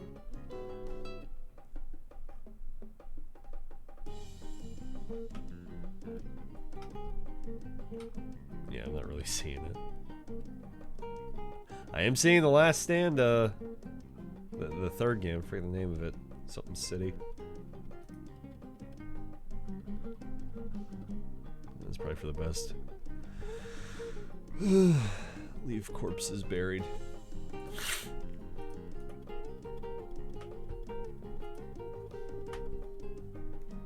And nice little stroll down memory lane.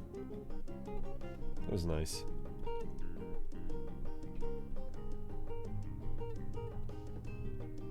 Good shit.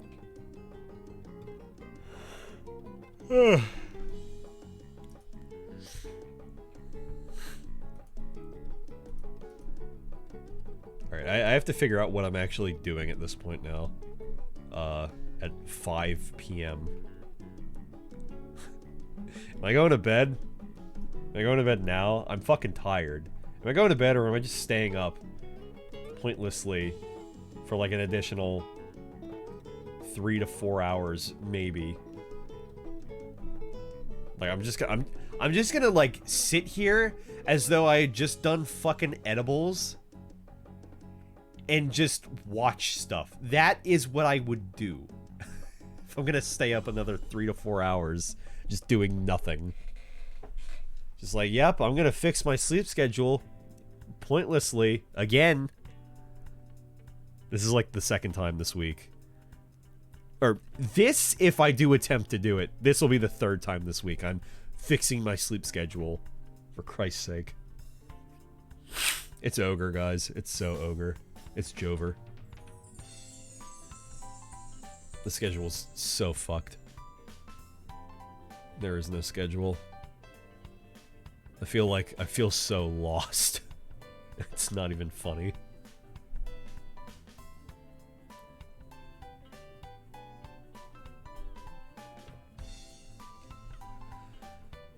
Oy vey. Oy vey.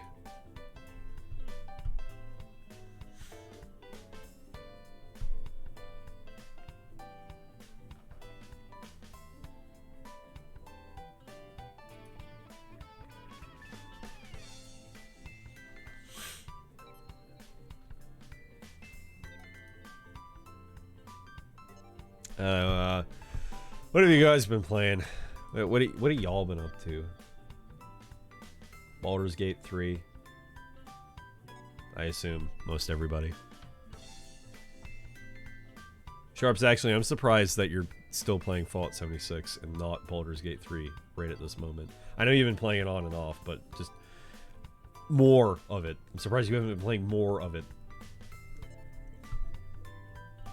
I dipped back into Honky Stallwell since Fushuan, little tsundere short girl, is coming out. And as stated previously, I enjoy my short girls, especially the tsundere ones, because we are cut of the same cloth, unfortunately. So I got back onto that last night. Aside from that, you know, a little bit of Beat Saber exercising, got back into that. Happy with myself actually last night.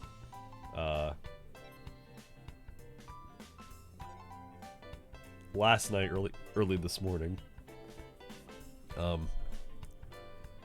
Was like, I ain't going through the whole, oh, I'm gonna go ahead and get the Beat Saber out, go in the living room, put on my VR headset, and then get really sweaty and then have to take a shower. Because I had already showered. So I was like, weightlifting. I'll do some weightlifting. So I put on little arm weights and hand weights. Then picked up the little literal hand weights, and I was like, yeah. I did that while I watched the Vending Machine Isekai for like 30 minutes. I was like, good job. Good job. That was consistent. Well, Rings Online with a couple friends between Baldur's Gate 3, and I got my first piercing. You got your first piercing? Oh, sick. You should show it. Show us your bloody whatever you got. Did you get your asshole pierced? Did you get your cock pierced? Did you get the gay ear pierced? I don't remember which one that is. I think that's the right one. Is the right ear the gay ear that you get pierced, apparently? I remember that being such like a joke in like the early 2000s, probably like the 90s as well. It's like, oh, you got the wrong ear pierced. That's the gay one. And you get approached by the gay people. Not the gay people. Anything but the gay people. The woke crowd, as they are now. My soul is being sucked by Bethesda currently. Oh, that's a shame. Starfield's like 7 days away.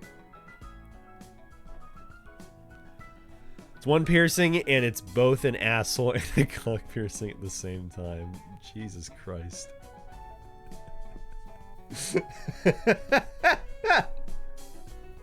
Alright. So aside from the Honky Stallwell, yeah, just Disco Elysium. That's basically been it. Wait, no, fuck. My brain lagged. Eyebrow. Oh, okay, cool. You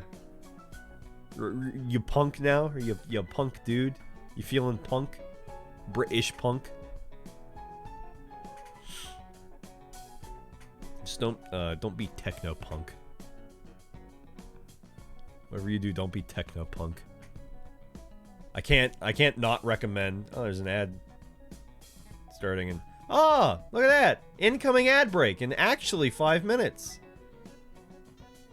That's not synced up with the pre-roll, but they actually gave me the fucking message. That's cool of them. That's in 4 minutes. Anyway, no, I can't recommend techno punk not enough. I can't not recommend it enough. My friend Michael, I was popped on. I was very surprised to find a mindless self-indulgence song on Beat Saber that I could actually play that wasn't a piece of shit. A piece of shit that it was made. It was mapped out poorly. It was from the album You'll Rebel to Anything, Shut Me Up. This may be words that I'm saying that nobody understand well. That's okay. Probably better that you didn't. Mindless Self-Indulgence is a band that I would recommend to nobody because it is whiny techno punk.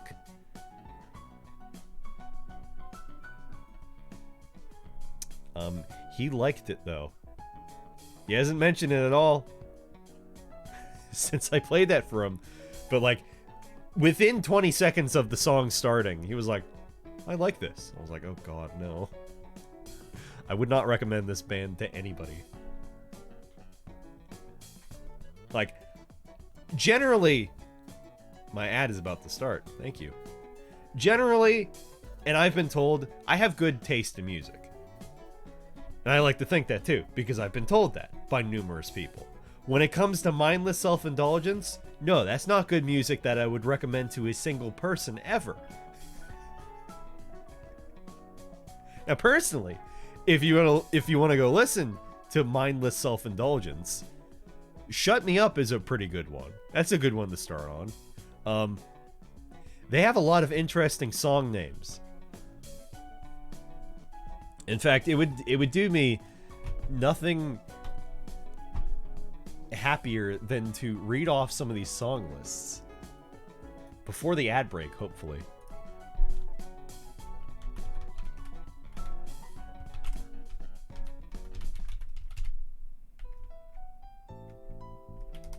I have to actually get the fucking... I'm gonna crawl back in the bed. No, you hear these song names before I go. You better hear these.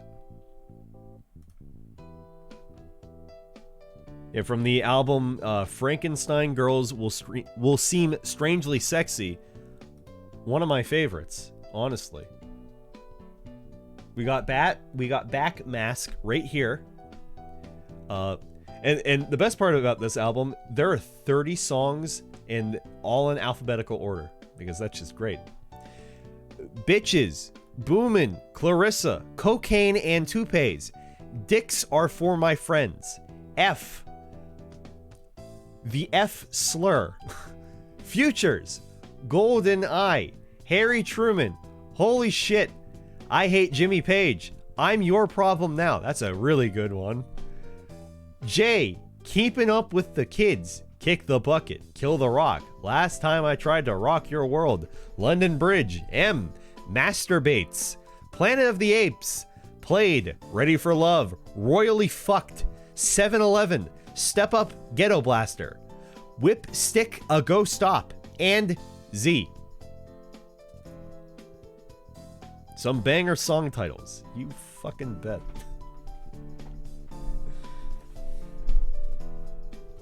Again, if the song titled F Slur wasn't enough, that's why I wouldn't recommend that band to anybody. At all, ever. But man, do I like that music a lot, though. I own most of their albums too on CD. It's the funny part. Oh boy, ad break in 25 seconds. But alright, Tark, yeah, enjoy your bed thing. Stream will probably be over pretty shortly. Honestly, if I had like an additional 10 minutes before this ad, then I could snooze it. I could snooze it right now. I don't think I will, though.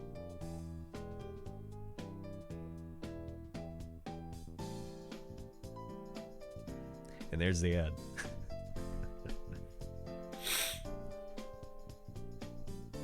Oh, no, wait, it wasn't synced up, though. Wait, was it actually not synced up this time? Oh, this game fucking sucks. Well, it's gonna play in a minute. I'm gonna hit the button then. Fuck you, I'm gonna hit the button. I'm hitting the button. 3 minutes ads. He did it, he hit the button.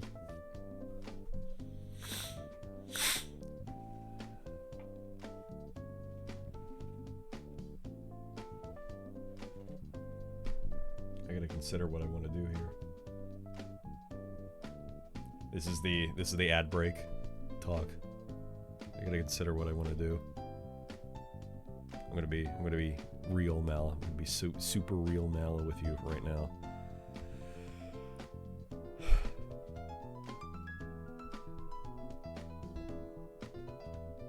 There it is. That's me. That's real Mala.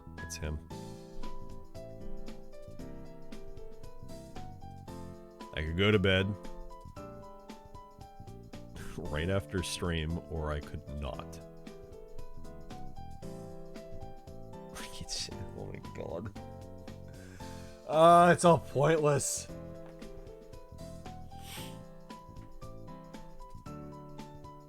As it stands, I'm not getting any more work done today. I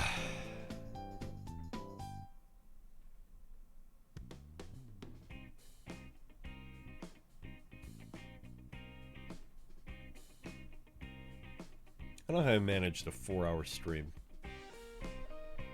I didn't think I'd be going this long. I really didn't think I'd be going this long. I thought, like, oh yeah, you know, it was like... What was it? It was like 1 when I started? Yeah, it was like 1 when I started, 1 p.m. I was like, oh yeah, no, I'll probably go till like, I don't know, like 2 or 3. Probably not that long. Here we are. 4 hours later. Later, as it goes. Oh, God. I'm probably just gonna end up going to bed. Falling asleep right after. Like, I'll shamble around. Be like, huh, man, I sure am tired. And, like, sit here. And be like, ah, man. Yeah, that bed's pretty soft. That'd be cool to, like, lay down for, like, a second and then I die. I cannot exaggerate how exhausted I am and how tired I am right now.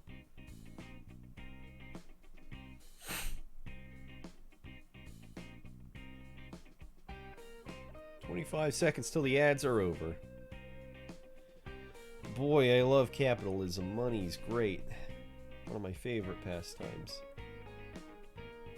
I'm gonna end the stream right after the ad's done.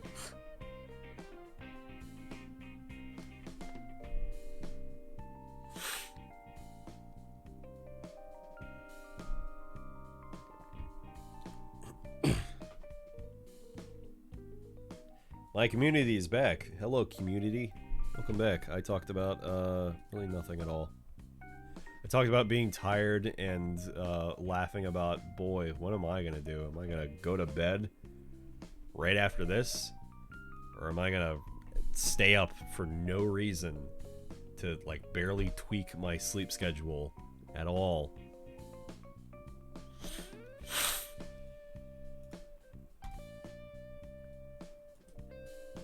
That's the real question here. But I think I talked about, like, everything that I wanted to. I've done my discussion. I am cleared. My conscience is cleared for the week of, man, Mal, you gotta do some stream.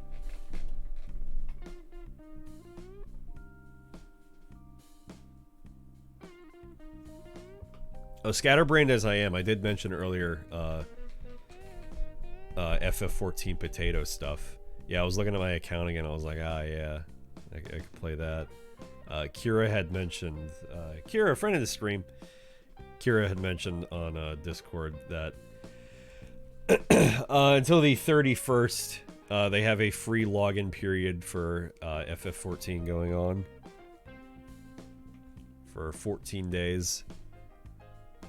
So I'm like, shit, I could hop on that. I could do the thing. But I don't have time to do the thing.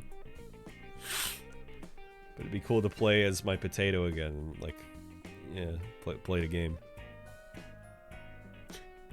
If only it wasn't for the fucking sub. The sub just holds me back. Like, if I'm not playing FF14 every single moment that subscription is active, I feel like I'm completely wasting my time. Because it's like, why am I using this money then for something I'm not even doing right now? Like, if it were significantly cheaper, like, if it were less than $5, I probably wouldn't have much of an issue with it. Like, I'd unsubscribe and resubscribe probably at better intervals than, like, the last time I played was in the summer of last year. Like, I think the 6th... Sorry, June. The 6th month! Of course!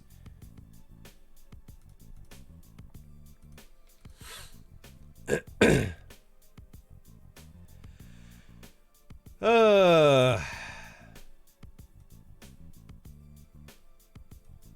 think all the I think that's all this little engine has.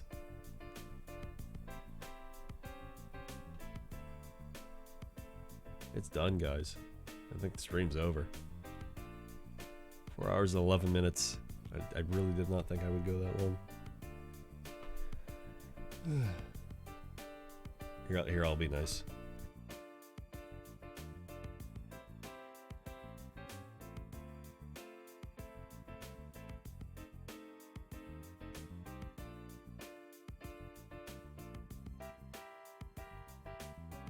I'm trying to talk to my A lady, and I don't want to. I don't know if anybody else has A ladies.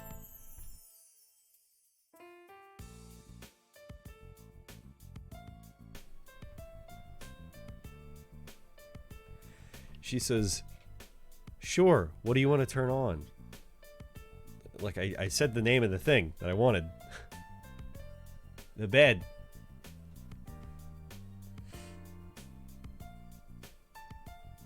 Yeah, I'm done. I'm just gonna sit here for another like 5 minutes and just do nothing. Yeah, no, we're done. We're out of here. Before I go, I will say, today's Thursday. Not streaming tomorrow. So I'll see you guys probably next week. Glad I could hang out though.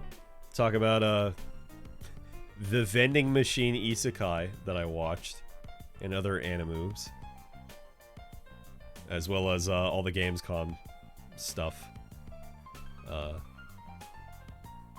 Yeah, I'm glad there was more conversation to that than me just going, and this is a note I made on this, and this is a note I made on this. There was some rage in there. We got that rage out. I'm fucking exhausted. We got it out though.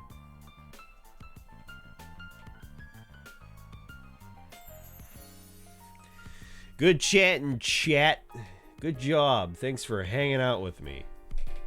Thanks for hanging 10. Twitch payout. Hopefully soon.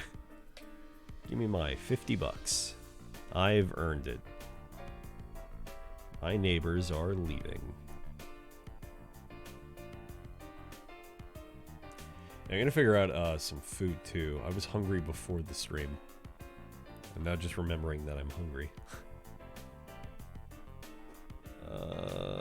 Probably macaroni and cheese. Probably. That's easy. Maybe ramen. I had ramen earlier. Probably macaroni, honestly. As for me to know and you to probably never find out, probably assume that it's macaroni and cheese, though. Anywho, yeah, I will be live again probably next week. I won't apologize for being inactive. I've been in a muddled mind state. I haven't been feeling that great. But I'm still here. Despite everything, I'm still here. I ain't going anywhere.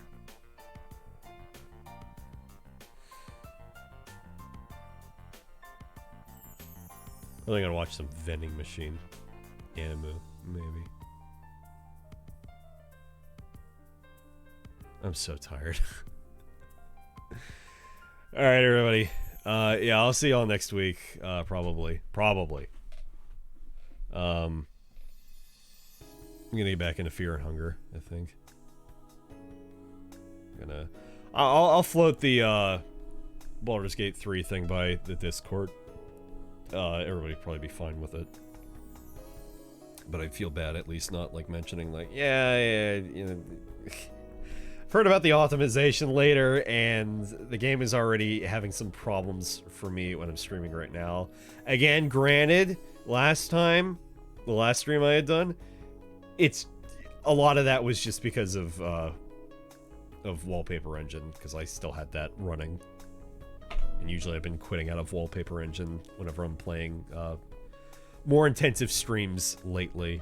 Like for Fear and Hunger and like this stream, like it doesn't fucking matter. It's just chatting stream and it's an RPG Maker stream. It's fine. But yeah, for anything else, try to quit out of that. Anywho. So yeah, next stream probably expect Fear and Hunger. I'll be getting back into that and moving forward, and yes, exciting things. Anywho, hopefully Gavlan bot is still going on, so I can do my plugs. I'm starting to lose my voice here a little bit too.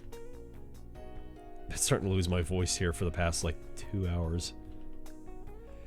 If you'd like to keep up to date when I go live next, you can join the Discord server. He's not responding. Otherwise, you can follow me on Twitter. He's not responding. Very cool.